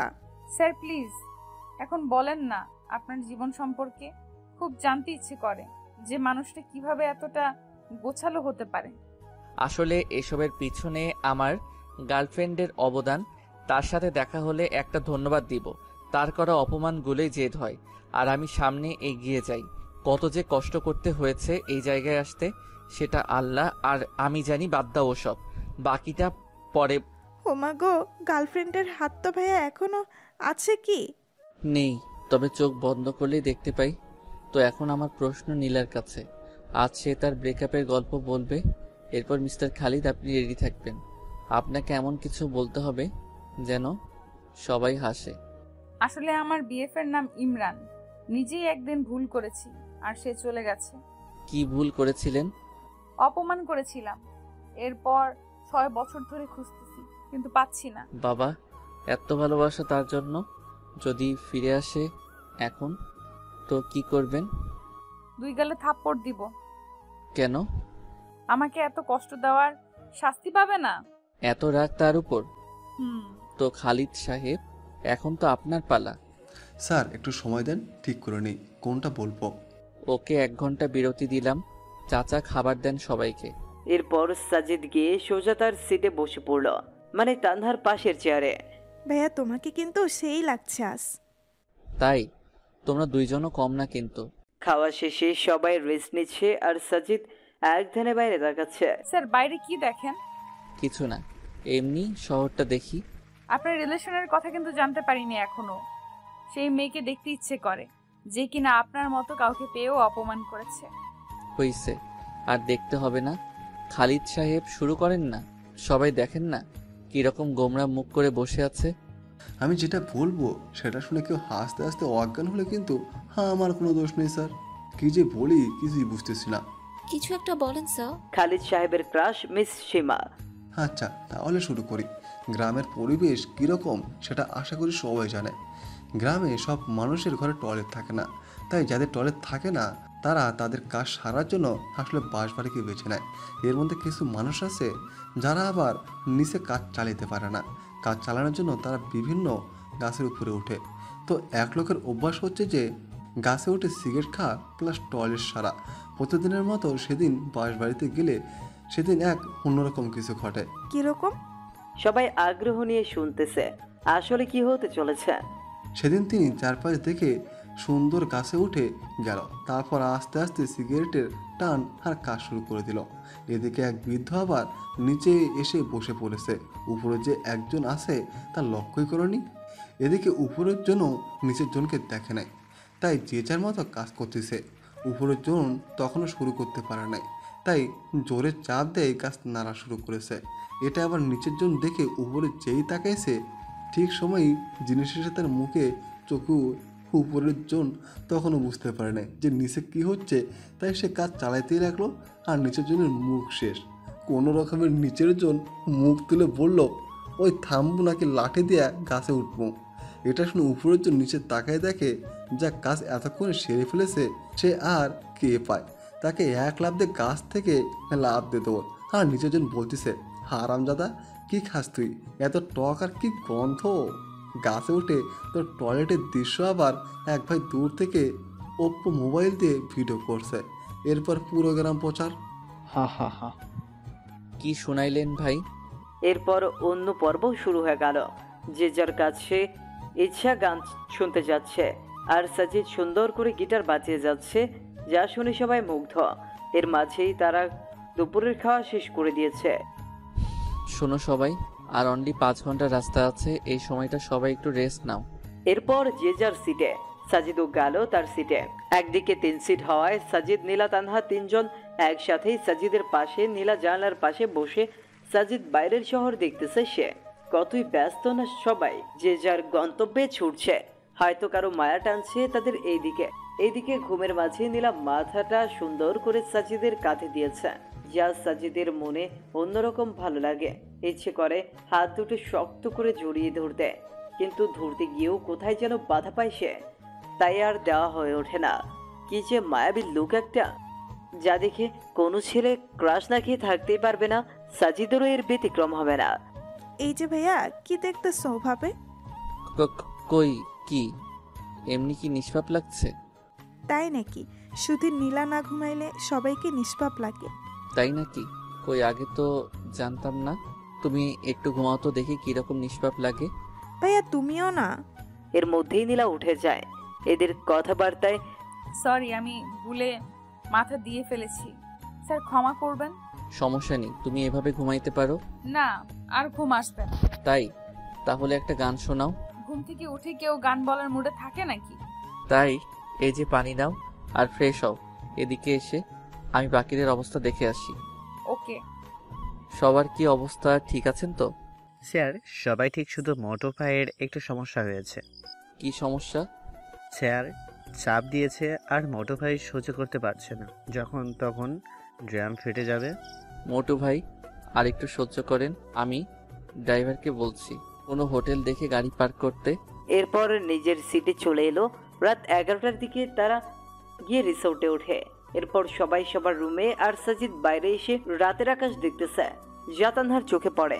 কি দেখতেছো ভাইয়া? এই তো তারাগুলো দেখি। দেখো, সবগুলোকে স্থির দেখা যাচ্ছে, কিন্তু কেউই স্থির না। এ যার নিজের বেগে ছুটছে তো ছুটছে, দিন শেষে আবার এক জায়গায় মিলছে। কি অদ্ভুত, তাই না? ভাইয়া একটা কথা বলি। বলো। তারাগুলো কিন্তু কাউকে কেন্দ্র করে ছুটছে, কিন্তু আমাদের মাঝে এমন কেউ কেউ থাকে যারা কিন্তু কোনো কেন্দ্র ছাড়াই ছুটে চলছে। কে বলছে তোমাকে? তাদেরও একটা কেন্দ্র থাকে, তা অন্যরা কেউ জানে না। তো ভাইয়া বোন হিসাবে একটা জিনিস জানতে চাই, না করবা না? কি? তোমার জীবনে কে কে আছে বা কে কে নাই, তারা কোথায় গেছে সব? কি হবে শুনে? ভাইয়া প্লিজ। কেউ নেই আমার, তার থেকেও 5 বছর আগে চলে এসেছি। কেন? সৎ মায়ের প্যারা সহ্য করতে পারছিলাম না, তাই। আসলেই আমাদের সমাজে অনেক মানুষ আছে এরকম, যেমন নীলার বয়ফ্রেন্ডটা, সেই চলে গেল সৎ মায়ের প্যারায়, আর খোঁজ মিলল না। খোঁজে নাই তাকে? কি বলো, খুঁজে নাই? এমন কোনো জায়গা বাদ রাখি না এই শহরে, কিন্তু পাইনি। এখন নীলা খুঁজে বেড়ায় তাকে, প্রতি রাতে কাঁদে এই ছেলের জন্য। আমি যদি বলি ছেলেটা ওর সামনেই? হোয়াট? ভাইয়া আমি কিন্তু মজা করছি না, সিরিয়াস আমি। আমিও মজা করছি না, দেখো এটা। মানে কি এসব? কেমনে কি করে হলো? আমি তো স্বপ্ন দেখছি না তো। না, সেসব অনেক কথা, কত মানুষের যে কথা শুনে এই পর্যায়ে এসেছি। আগে বলো, এত স্মার্ট কি করে হলে? সেই স্কুল জীবন থেকেই খ্যাত নামটা শুনতে শুনতে তিক্ত হয়ে গেছি, তাই ভাবছি যে আগে নিজেকে বদলাবো। সেজন্যই একটা পার্ট টাইম জব নিয়ে এরপর শুরু করে দেই একদম পড়াশোনা আর নিজেকে বদলানোর কাজ। কোনো দিন না খেয়ে থাকতাম, তারপরও বাজার থেকে উন্নত মানের ড্রেসগুলোই কিনতাম। এরকম কত রাজ্যে মুড়ি খেয়ে পার করে দিয়েছি। এরপর আস্তে আস্তে বিশ্ববিদ্যালয়ের গণ্ডি পেরিয়ে এই জায়গায় এসেছি। কোন বিশ্ববিদ্যালয়ে পড়ছো? সাস্ট। মানে আমাদের সামনেই ছিল এতদিন? আর তোমার ডিপার্টমেন্ট এই, কিন্তু কোনোদিন তোমাদের চোখে ধরা দেই নাই। পরীক্ষার সময় 2-1বার দেখা হতো, কিন্তু তেমন লক্ষ্য করো নাই তোমরা। আর এক বড় ভাইয়ের সহযোগিতায় এই কোম্পানিটা খুলি। ওয়েট, ক্লাস টপার কি তুমি সেই সাজিদ? যে কিনা সপ্তাহে একবার ক্লাস করে, ক্লাস টপার? কি আজব, তাই না? আমি নীলাকে বলতেছি সব। ওই থামো, এখন কিচ্ছু বলবা না, দেখবো নীলা চিনতে পারে কিনা। দেখো ভাইয়া, নীলা এইভাবে কোনোদিন দেখেনি তোমায়, তাই চিনতে পাবে না। মনের মিল থাকলে না দেখেও চেনা যায়। জাস্ট ওয়েট করো। তোমরা কি ভাবছো আমি চিনি না তোমাদের? সেই ভার্সিটি থেকেই দেখে আসতেছি তোমাদের। অনেক রাত হয়েছে, ঘুমাইতে যাও। ওকে, গুড নাইট। শোনো। বলো ভাইয়া। প্রমিস করো কখনো বলবা না নীলাকে। ওকে, বাট কখনো যদি জানে তখন? জানবে না। Good night. আর ভাইয়া নামটা কেন তোমার? নীলা বা কেউ যাতে জানতে না পারে। এরপর যে যার রুমে চলে গেল। কি কথা বললি বাইরে? মানে তুই ঘুমাস নাই? না, কি কথা হয়েছে বল। ওসব এমনি কথা বললাম, কেন না ঘুমিয়ে বাইরে আছে এইসব, এছাড়া কিছু না। তুই মিথ্যা বলবি না, বললাম। তানহা মনে মনে ভাবতেছে নীলা সব জেনে গেল নাকি। আর ইমরান মানে সাজিদ ভাবছে তানহা কি রাখবে তার কথা। আরে নীলা, এমনি ভাইয়ার সম্পর্কে কথা বললাম, তোর যদি বিশ্বাস না হয় তাহলে গিয়ে জিজ্ঞেস করে দেখ। আমার না কেন জানি মনে হয় ইমরান আমার আশেপাশেই আছে, কিন্তু খুঁজে পাই না। এসব তোর মনের ভুল, রাত হয়েছে, ঘুমা এখন। এরপর সবাই ঘুমিয়ে পড়লো যে যার মতো। আর অন্যদিকে সাজিদ ভাবতেছে নীলাকে সত্যিটা বলবে কিনা। যে এতটা ভালোবাসে, এত বছর ধরে খুঁজতেছে, তাকে কি কষ্ট দেওয়া ঠিক হবে? না, আমার মতোই আমি চলি, দেখি চিনতে পারি কিনা। পরের দিন সবাই ঘুম থেকে উঠে কফি খাচ্ছে, কিন্তু তাদের বসের কোনো খোঁজই নেই। নীলা, গিয়ে দেখ তো ভাইয়া ওঠে না কেন এখনো। কেন, তুই যাইতে পাস না? যা না প্লিজ। এখন চাইতে চাস না, কিন্তু পরে যখন শুনবি সব তখন তো দৌড়ে যাবি, কুত্তি একটা। তানহা পরের কথাগুলো মনে মনে বলল। ওই কিছু বললি তুই? কই না তো, তুই গিয়ে দেখ না প্লিজ। নীলা গিয়ে দরজা ধাক্কাচ্ছে, কিন্তু কোনো খবর নাই কারো। একটু পর সাজিদ উঠে গেল। কি হইল, ধাক্কাচ্ছ কেন? উঠবেন না নাকি? না, ঘুমাবো সারাদিন। ওটা বাদ দিয়ে বাইরে আসেন, সবাই বাইরে অপেক্ষা করতেছে আপনার জন্য। সবাই করতেছে, আপনি করতেছেন না? সবার বাইরে আমি নাকি? কথা দেখি আগের মতোই বেশি বলেন। কিছু বললেন? কই না তো। চুপ করেন, ফ্রেশ হয়ে বাইরে আসেন, আর আমি বেশি কথা বলি না, বুঝছেন? একটু পর সাজিদ সকলের সাথে যোগ দিল। Hello, good morning. Good morning sir. তো বলো, কার ঘুম কেমন হলো? স্যার কি আর বলবো, আমাকে ডাকছেন এই মোটর সাথে। এই মোটর জ্বালাই ঘুমের খবর হয় নাই। কেন, কি হয়েছে? স্যার সারা রাত বউয়ের মতো টর্চার করেছে। মানে? সবাই বিস্ময়ের চোখে তাকাচ্ছে। স্যার নেগেটিভ ভাববেন না, সারা রাত একবার হাত তুলে দেয়, একবার পা তুলে দেয়, গায়ে আর কি ওজন। কি খাস রে ভাই তুই? তোর বউ যে হবে তার জীবন শেষ। সবাই শুনে হাসতে লাগলো। তো সবাই রেডি হও, একটু পরেই আমরা বার হব। ওকে। এরপর সবাই ফ্রেশ হয়ে নাস্তা সেরে বের হলো বান্দরবন দেখতে। তানহা দেখ কতটা সুন্দর না? আসলেই সুন্দর। স্যার ওখানে যাব। ওকে চলো, সবাই চলো ওই জায়গায়। সবাই গিয়ে সুন্দর মজা করতেছে। এই ভাইয়া, DSLR কি এমনি আনছো? ছবি তোলো না। ও সরি, পোজ দাও, আমি তুলতেছি। বা ছবি তো সুন্দর উঠতেছে, তানহা দেখে যাও। বাহ ভাইয়া, তুমি এত কিছু শিখলা কি করে? তানহা থামো তো। এইভাবেই আনন্দ করতে করতে রাত বয়ে আসে।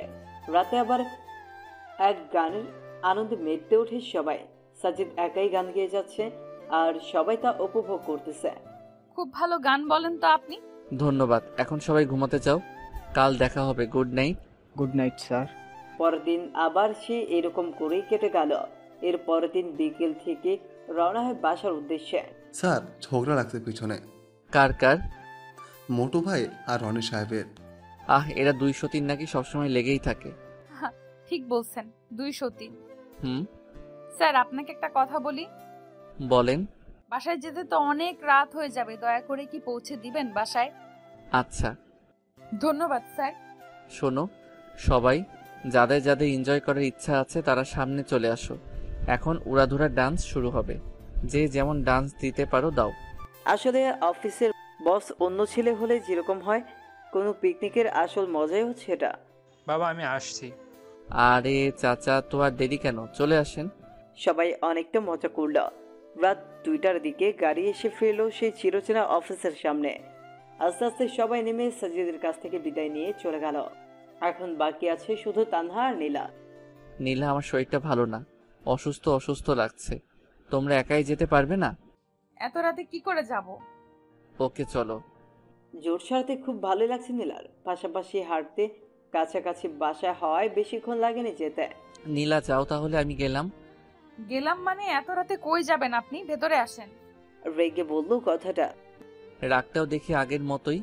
দেখেন স্যার, আমার সামনে এরকম মনে মনে কিছু বলবেন না। ভেতরে আসেন এখন। আম্মু, ইনি হচ্ছেন আমাদের বস। ও তুমি সাজিদ? আসসালামু আলাইকুম। মা, ক্ষুধা লাগছে, খেতে দাও। তোমরা বসো, আমি দিচ্ছি। আসলে আন্টি, আমাকে যেতে হবে এখন। আরে বাবা, এত রাতে কোথায় যাবা? রিস্কা অটো কিছুই পাবে না। আর বর্তমানে যে ছিনতাইকারীদের জ্বালা, তুমি আজ রাতটা থেকে যাও।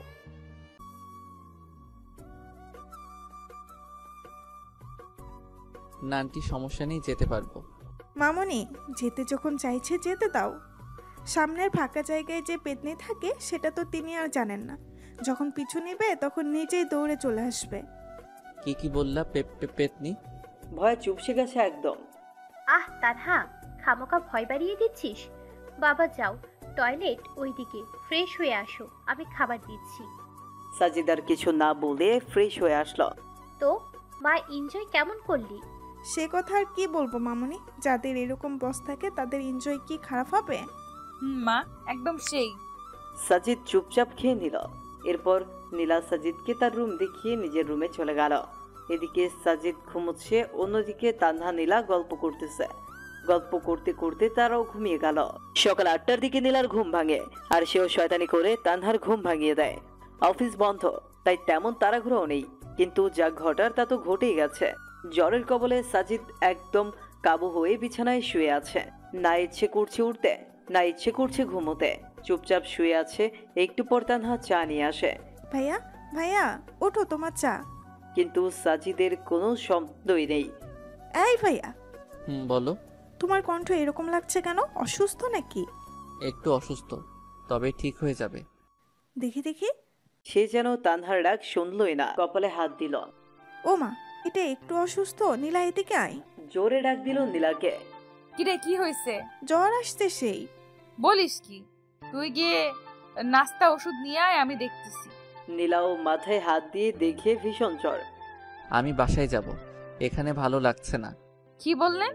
বাসায় গেলে দেখাশোনা করার জন্য বউ আছে নাকি?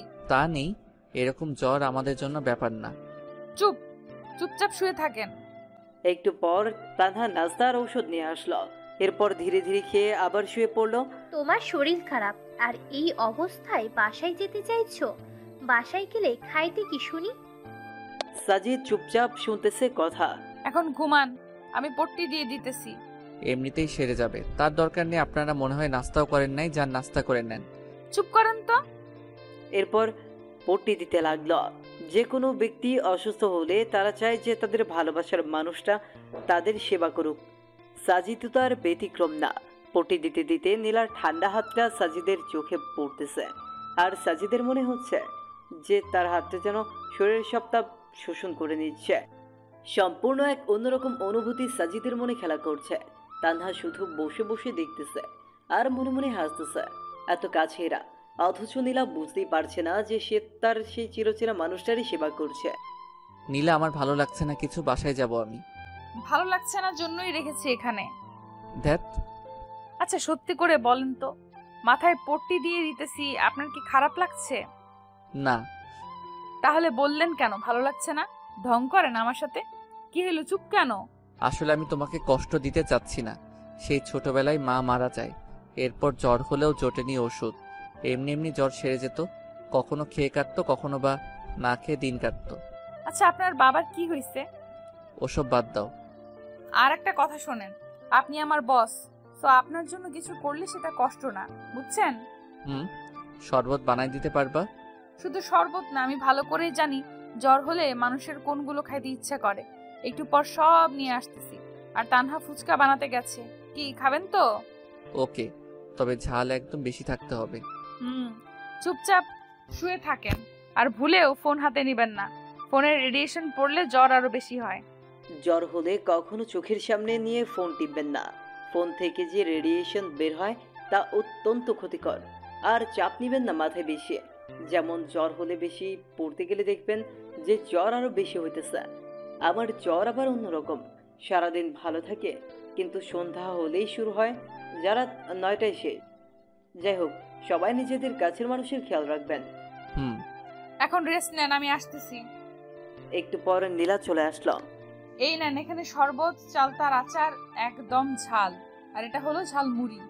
এত কিছু? তুমি তো দেখি অনেক ফাস্ট।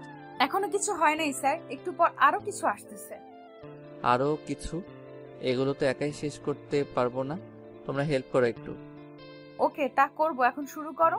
এরপর সাজিদ নীলা তানহা খাওয়া শুরু করলো। কেমন হয়েছে? উফ সেই। তানহা ফুচকান। এরপর একটু আড্ডা দিল সবাই মিলে। স্যার আপনি একটু ঘুমান এখন। হুম। কিন্তু ঘুমানোর চেষ্টা করলেই কি ঘুম আসে জ্বরের মাঝে? ঘুম আসে না তো। ওকে আমি মাথায় হাত বুলিয়ে দিচ্ছি, আপনি চেষ্টা করেন ঘুমানোর। এমন ভালোবাসা কে না চায়? আসলে প্রতিটা মেয়ে তাদের যার যার ঘরে ডাক্তার, যারা ঔষধ ছাড়াই জ্বরকে ভালো করে দিতে পারে। আস্তে আস্তে ইমরান ঘুমিয়ে যায়। বিকেলের দিকে নীলার ডাকে ঘুম ভাঙে। স্যার বলো। জ্বরটা একটু কমছে, গোসলটা করে নেন এখন। গোসল করলে যদি বেশি হয়? সম্পূর্ণ শরীর না ভিজিয়ে মাথাটা ভেজান আর শরীরে ভেজা কাপড় দিয়ে মুছে নেন, ভালো লাগবে। ওকে। আসলেই বেশ ভালো লাগতেছে। এরপর খাওয়া শেষ করে 1 কাপ চা খেয়ে বাসার দিকে রওনা হয়। কিন্তু জ্বর কি একদিনেই পিছু ছাড়ার পাত্র? বাসার গেটে আসতেই যা যা খেয়েছে তা বের করে দিল মুখ দিয়ে। আস্তে আস্তে জ্বরটাও বাড়তে লাগলো। সাজিদও সুন্দর করে কাঁথা মুড়ি দিয়ে ঘুমিয়ে পড়লো। সন্ধ্যার দিকে অনেকটা ঠান্ডা লাগতেছে। শুয়ে পড়তেই ঘুম ঘনিয়ে আসে চোখে। রাত 2টায় ঘুম ভেঙে যায়। আর আসে না ঘুম। এখন কোনো রকম যন্ত্রণা কাজ করতেছে শরীরে। মনে হচ্ছে এর থেকে মরাই ভালো। কোনো রকম রাতটা পার করে দিল। হ্যালো চাচা। হ্যাঁ বাবা, হঠাৎ এত সকালে? চাচা আমার জন্য কিছু খাবার আর জ্বরের ওষুধ নিয়ে আসেন তো একটু। ওকে, আমি এক্ষুনি আসতেছি। একটু পর সব নিয়ে আসলো। চাচা আর আজ সবাইকে অর্ধেক বেলা কাজ করে ছুটি দিয়ে দিন। আচ্ছা। সময় মতো সবাই চলে আসলো। তখন পিয়ন সবাইকে জানিয়ে দিল, চাচা স্যারের অসুখ ভালো হয় নাই। না মা, আরো বেশি হয়েছে। সকালে গিয়ে খাবার ওষুধ কিনে দিয়েছি। ও, ওনার বাসার ঠিকানাটা দেন তো। ঠিক আছে, লিখে নাও। এরপর ঠিকানা নিয়ে তারা চলে গেল বাসার উদ্দেশ্যে। গিয়ে দেখে দরজা খোলাই আছে। এই যে বস, আপনার সমস্যা কি? হ্যাঁ, কই কোনো সমস্যা নাই তো। জ্বর বেশি হয়েছে, একবার তো বলতে পারতেন আমাদের, শুধু বেশি বুঝবে। তানহা একটা অটো ডেকে নে। অটো দিয়ে কি হবে? যতদিন না জ্বর ভালো হচ্ছে আমাদের কাছে থাকবেন। এটা সম্ভব না। দেখেন বেশি কাহিনী করবেন না, তাহলে কিন্তু ভুলে যাব আপনি আমার বস। আমার রাগ সম্পর্কে জানেন না, তাই চুপ থাকেন। আমি ভালো করেই জানি। কি বললেন? কিছু না। এরপর একটা অটো নিয়ে সোজা চলে আসেন নীলাদের বাসায়। আচ্ছা, আমি তোমাদের বাসায় কেন যাব? মানুষ তো এমনি বলবে যে আমি কে হই তোমাদের। তুমি আমার ভাইয়া না। তাহলে আবার এই কথা কেন? শোনেন মিস্টার, মানুষ কি বললো না বললো তাতে আমার যায় আসে না। কি বাবা, অসুস্থ হয়েছো? তা একবারও আমাদের জানানোর প্রয়োজন মনে করলে না? পরপর ভাবো আমাদের, তাই না? তা তো অবশ্যই। পৃথিবীতে কেউ কারো আপন নয়। মানে? আন্টি, সবাইকে তো একদিন মরতে হবে, যেমনটা আমার মা আমায় রেখে গেছে। হয়েছে, আর বেশি বয়ান ছাড়া লাগবে না। এখন রেস্ট নেন, আমি পানি নিয়ে আসতেছি।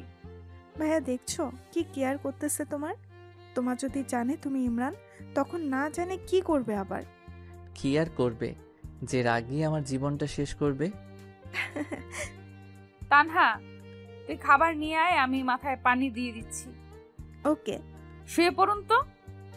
এরপর পানি দিতে লাগলো। কেমন লাগছে এখন? ভালো। শুধু ভালো লাগছে না, অনেকটা স্বস্তিও পাচ্ছি। শুয়ে থাকেন, আমি দিচ্ছি। এইভাবে সেবা করতে থাকে নীলা। জ্বর একটু কমলেও সাজিদকে অফিসে যেতে দেয়নি। পরের দিন তানহা নীলাকে, এখন তো জ্বর কম, এখন বাসায় যাই। না, কাল সকালে এখান থেকে অফিসে যাবেন। কেন? রাতে যদি আবার জ্বর আসে। ও। ছাদে আড্ডা দেই, চলেন। ওকে। জানেন স্যার, আমার জীবনে যে সামনে কি হতে চলেছে কিছুই বুঝতেছি না। যাকে চাই তাকে খুঁজে বেড়াই, কিন্তু পাই না। আপনার জীবন সম্পর্কে বলুন একটু শুনি। আমার জীবন নিয়ে কি বলবো? আপনি কি বলেন? আপনি না বললেন বাবা মা নেই, তারা কিভাবে মারা গেল?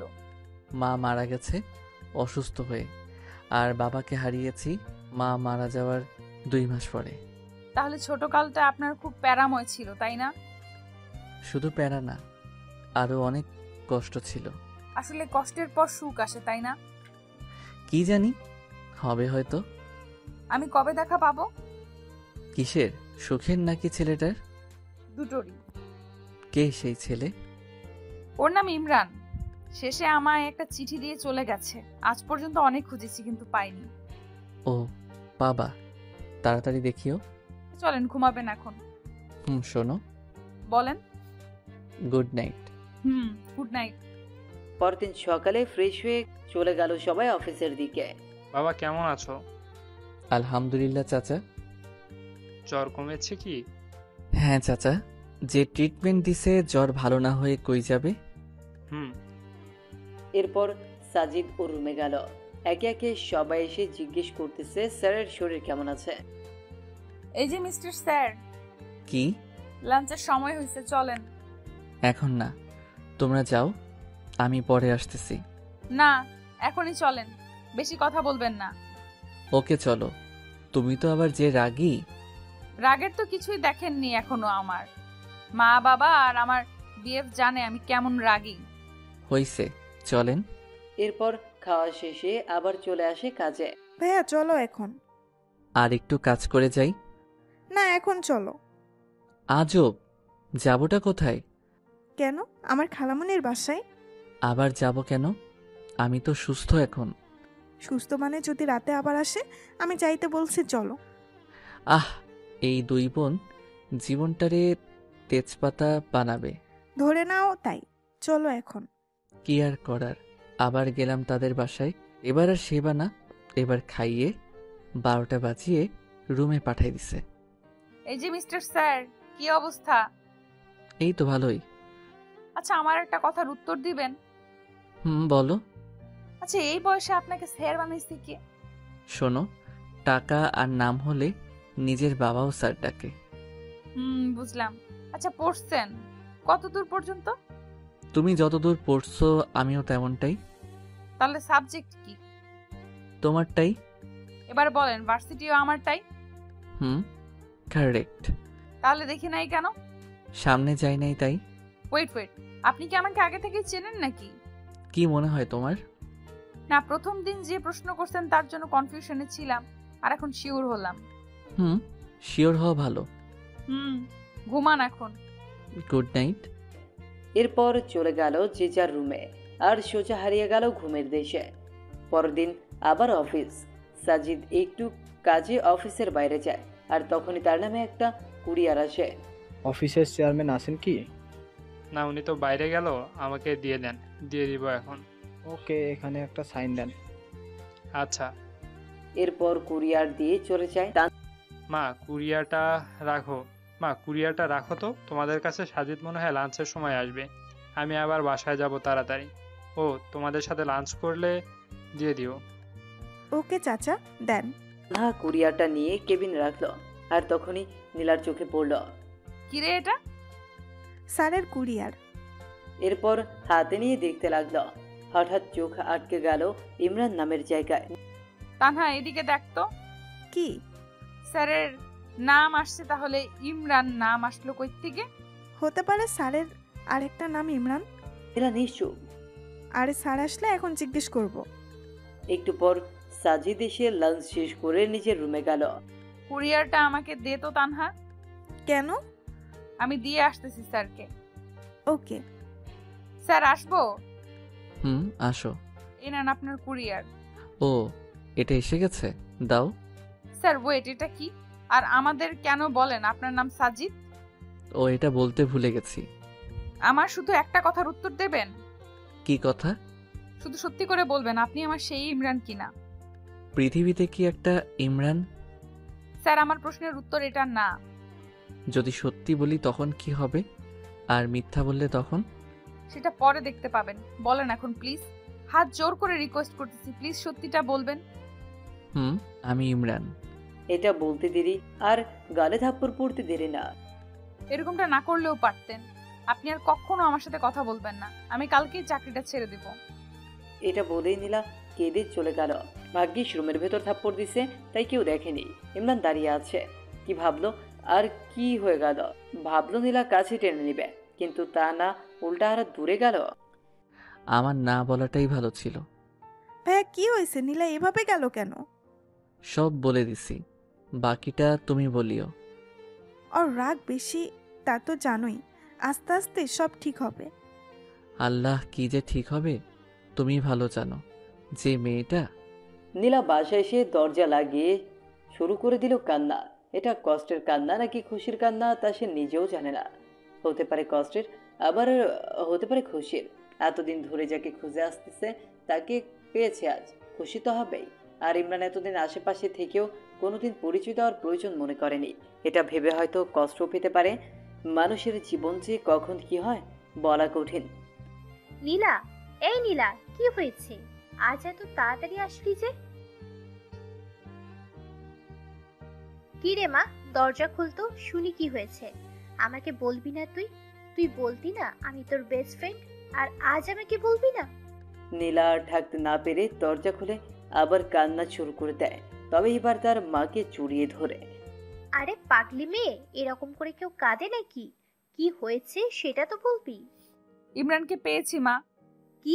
কোথায় সে? থাপ্পড় মেরে চলে এসেছি। ও মা, কেন? আমার সামনেই ছিল এত বছর, কিন্তু পরিচয় দেয়নি কখনো, তাই। দেখো দেখি মেয়ের কাণ্ড। তা কে সে যে তোর সামনে থেকেও পরিচয় লুকিয়েছে? আমার অফিসের বস কুত্তাটা আছে না, ওটাই হয়। ও মা গো, এতদিন সাজিদ নামে ছিল?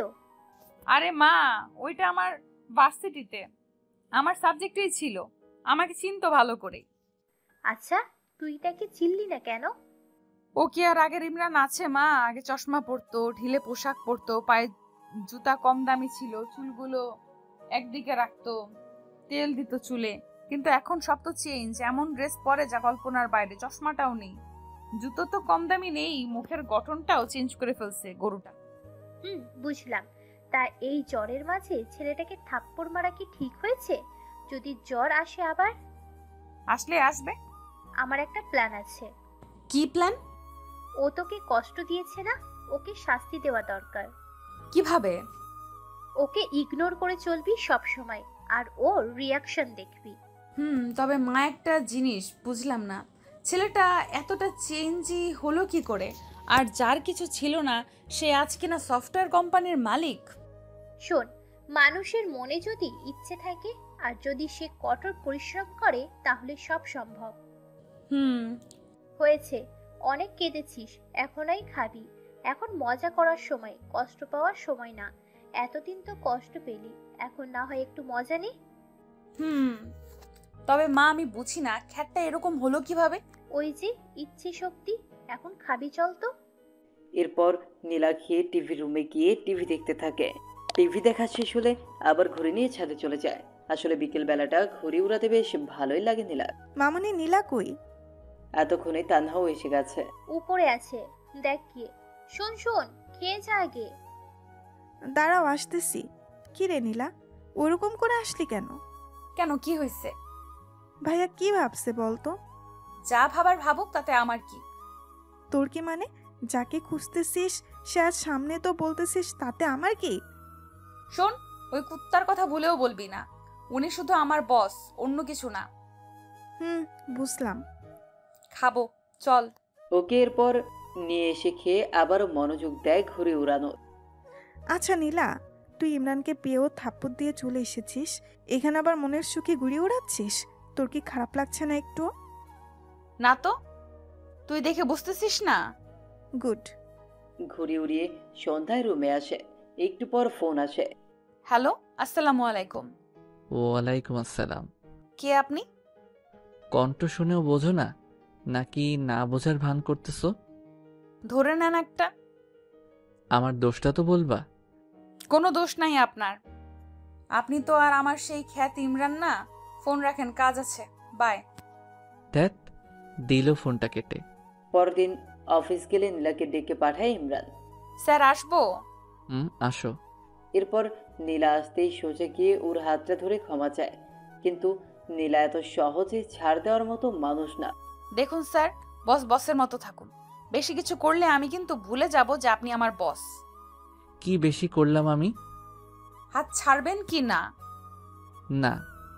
আজকের চরটা একটু বেশি লাগছে, স্পষ্ট 4টা আঙ্গুলের দাগ বোঝা যাচ্ছে। চর খেয়ে ইমরান হাত ছেড়ে দিয়ে চোখ মুছল। নীলা আর সেখানে না থেকে চলে গেল নিজের কাজে। ইমরান আর লাঞ্চের সময় বাইরে যায়নি। বাইরে যাচ্ছে না দেখে তানহা আসে ডাকার জন্য। ভাইয়া খাবা, আসো। তুমি যাও, আমার ক্ষুধা নেই। টেবিলে হেলান দিয়ে। আরে আসো না। তুমি যাবে এখান থেকে? দেখলি ছেলেটা খেতেও আসলো না। তো আমি কি করব? যার ইচ্ছা হবে খাবে, না হলে খাবে না। আমার না মাঝে মাঝে অবাক লাগে, এই জন্যই বুঝি এত খুঁজেছিস। এই তো বুঝছিস। এরপর অফিস শেষ হলে সবাই বাসায় চলে যায়, কিন্তু ইমরান এখনো অফিসে। বাবা বাসায় যাবা না? হ্যাঁ চাচা, শরীরটা ভালো ঠেকছে না, একটা রিক্সা ডেকে দেন তো। আচ্ছা। এরপর রিক্সা আসলে ইমরান সোজা ডাক্তারের কাছে গিয়ে জ্বরের ঔষধ নেয়। কেন জানি ওর মনে হচ্ছে জ্বর আসবে, আর তার ধারণাও ঠিক রাতে জ্বর আসে। হয়তো মায়ের জন্যই জ্বরের চোটে আজ অজ্ঞান হয়ে যায়। পরের দিন সবাইকে অফিসে দেখা গেলেও ইমরান নেই। সবাই পিয়নকে জিজ্ঞেস করতেছে বস কই, কিন্তু তিনি আর কি বলবেন, নিজেও তো জানেন না। তিনি সবাইকে বলল যে যাওয়ার সময় সাজিদ বলেছিল তার নাকি শরীরটা খারাপ, এর বেশি জানি না আমি।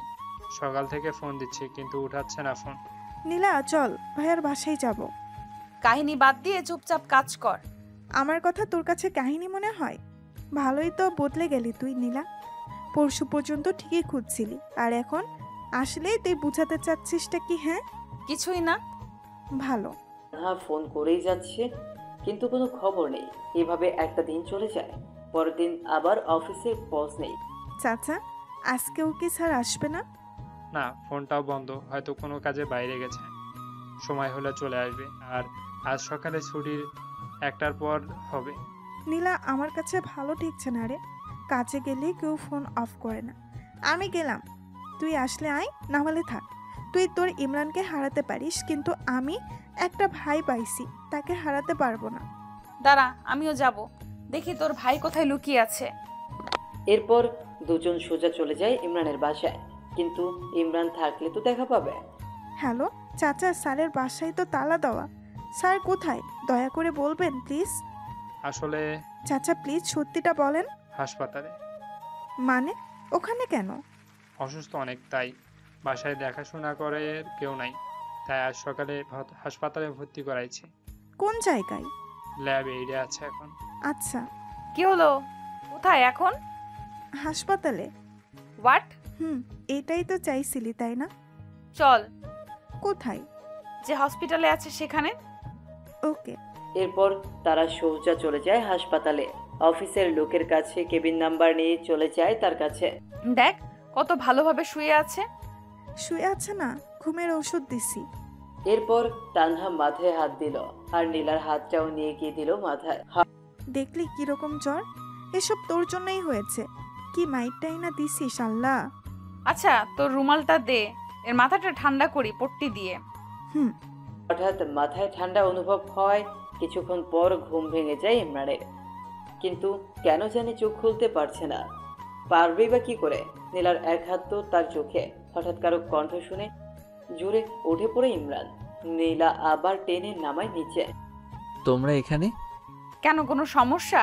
আসলে সমস্যা, তবে আমার না তোমার।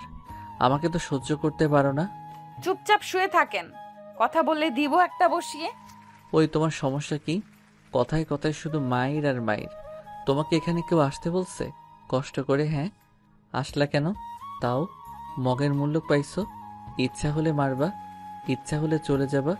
তোমার হিসেবে আমি কি কষ্ট পাইনি 6 বছর? আরে তুমি তো বাবার হোটেলে ছিলা, বুঝবা কি? আমি হারে হারে বুঝেছি জীবনটা আসলে কি। প্রতিটা সময় গেছে এই সমাজের লোকদের সাথে যুদ্ধ করে নিজেকে তাদের সমতুল্য করে তুলতে। তারপর তোমাকে ভুলিনি।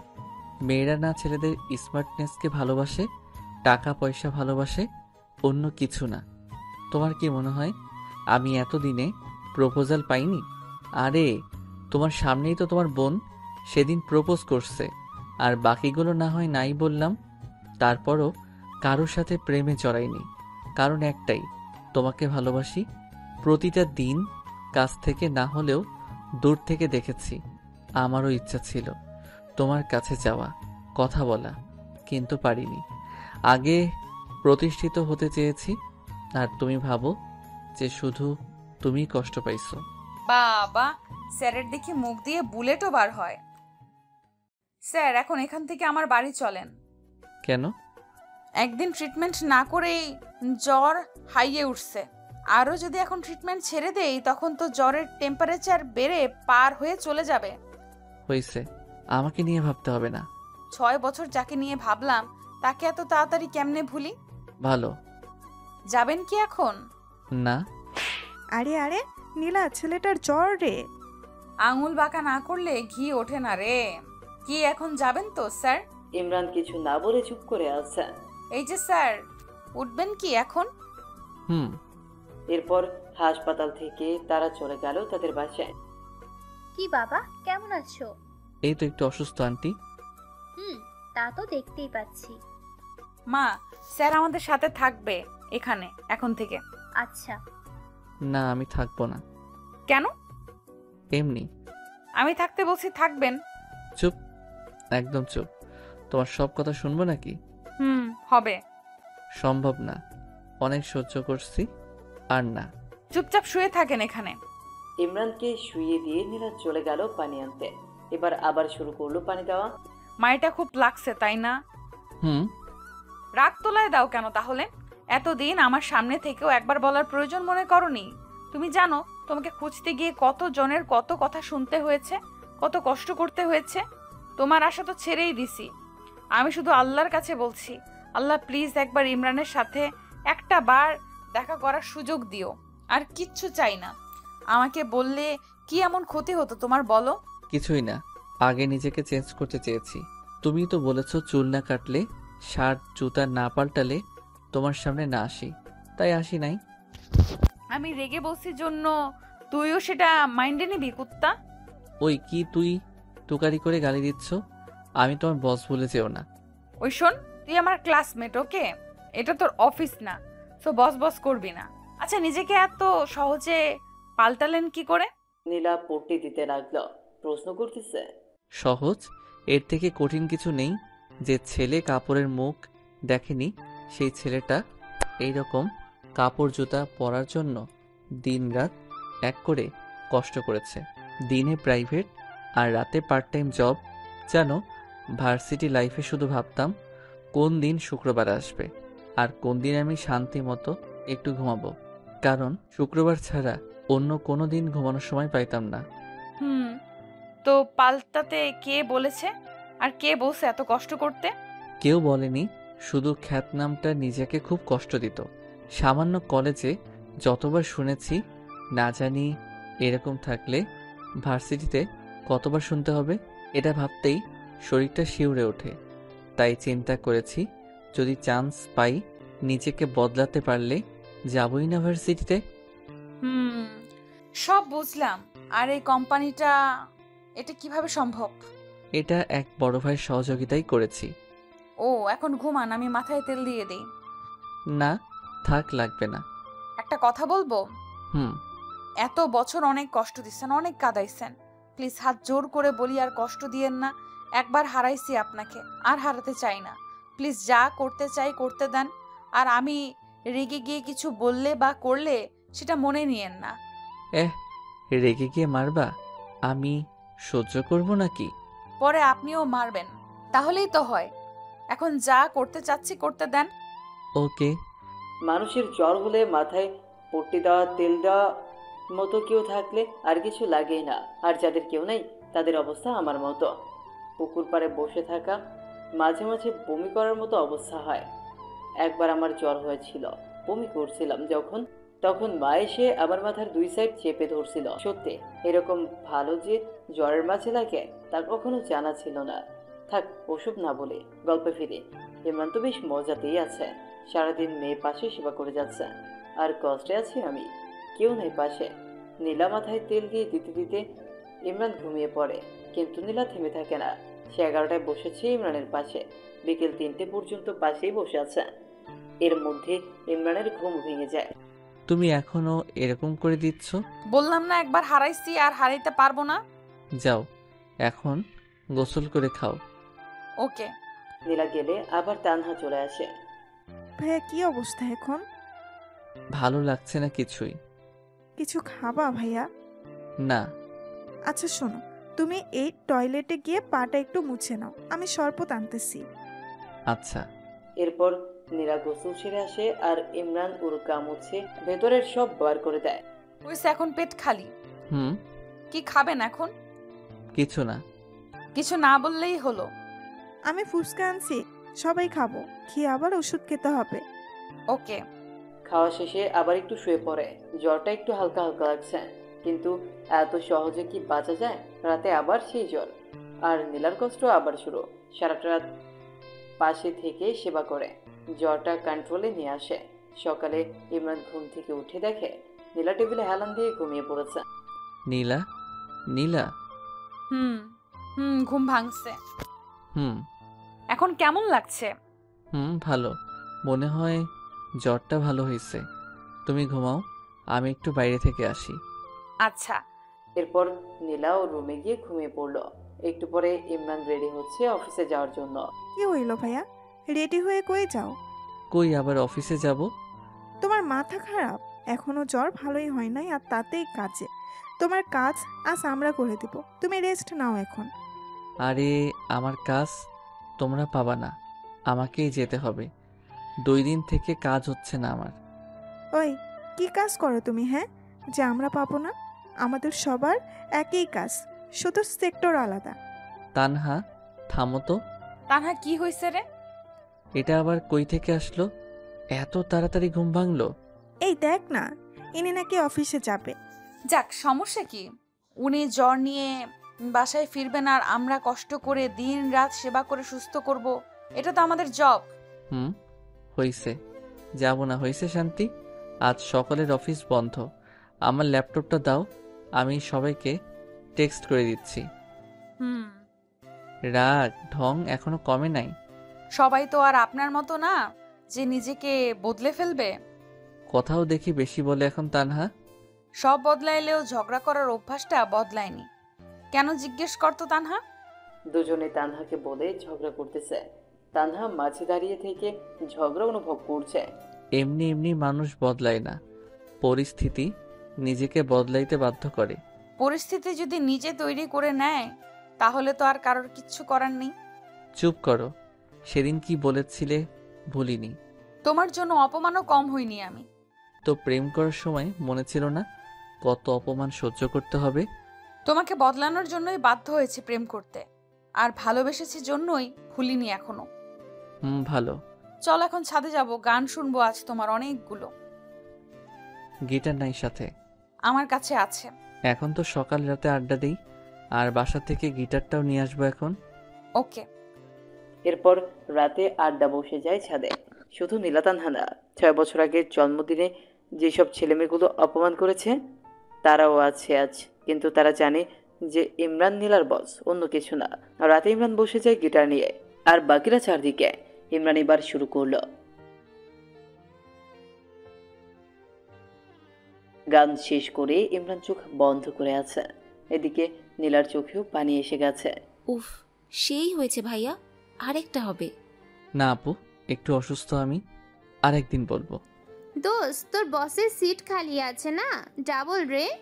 খালি থাকলে বল, প্রপোজটা করেই দেই।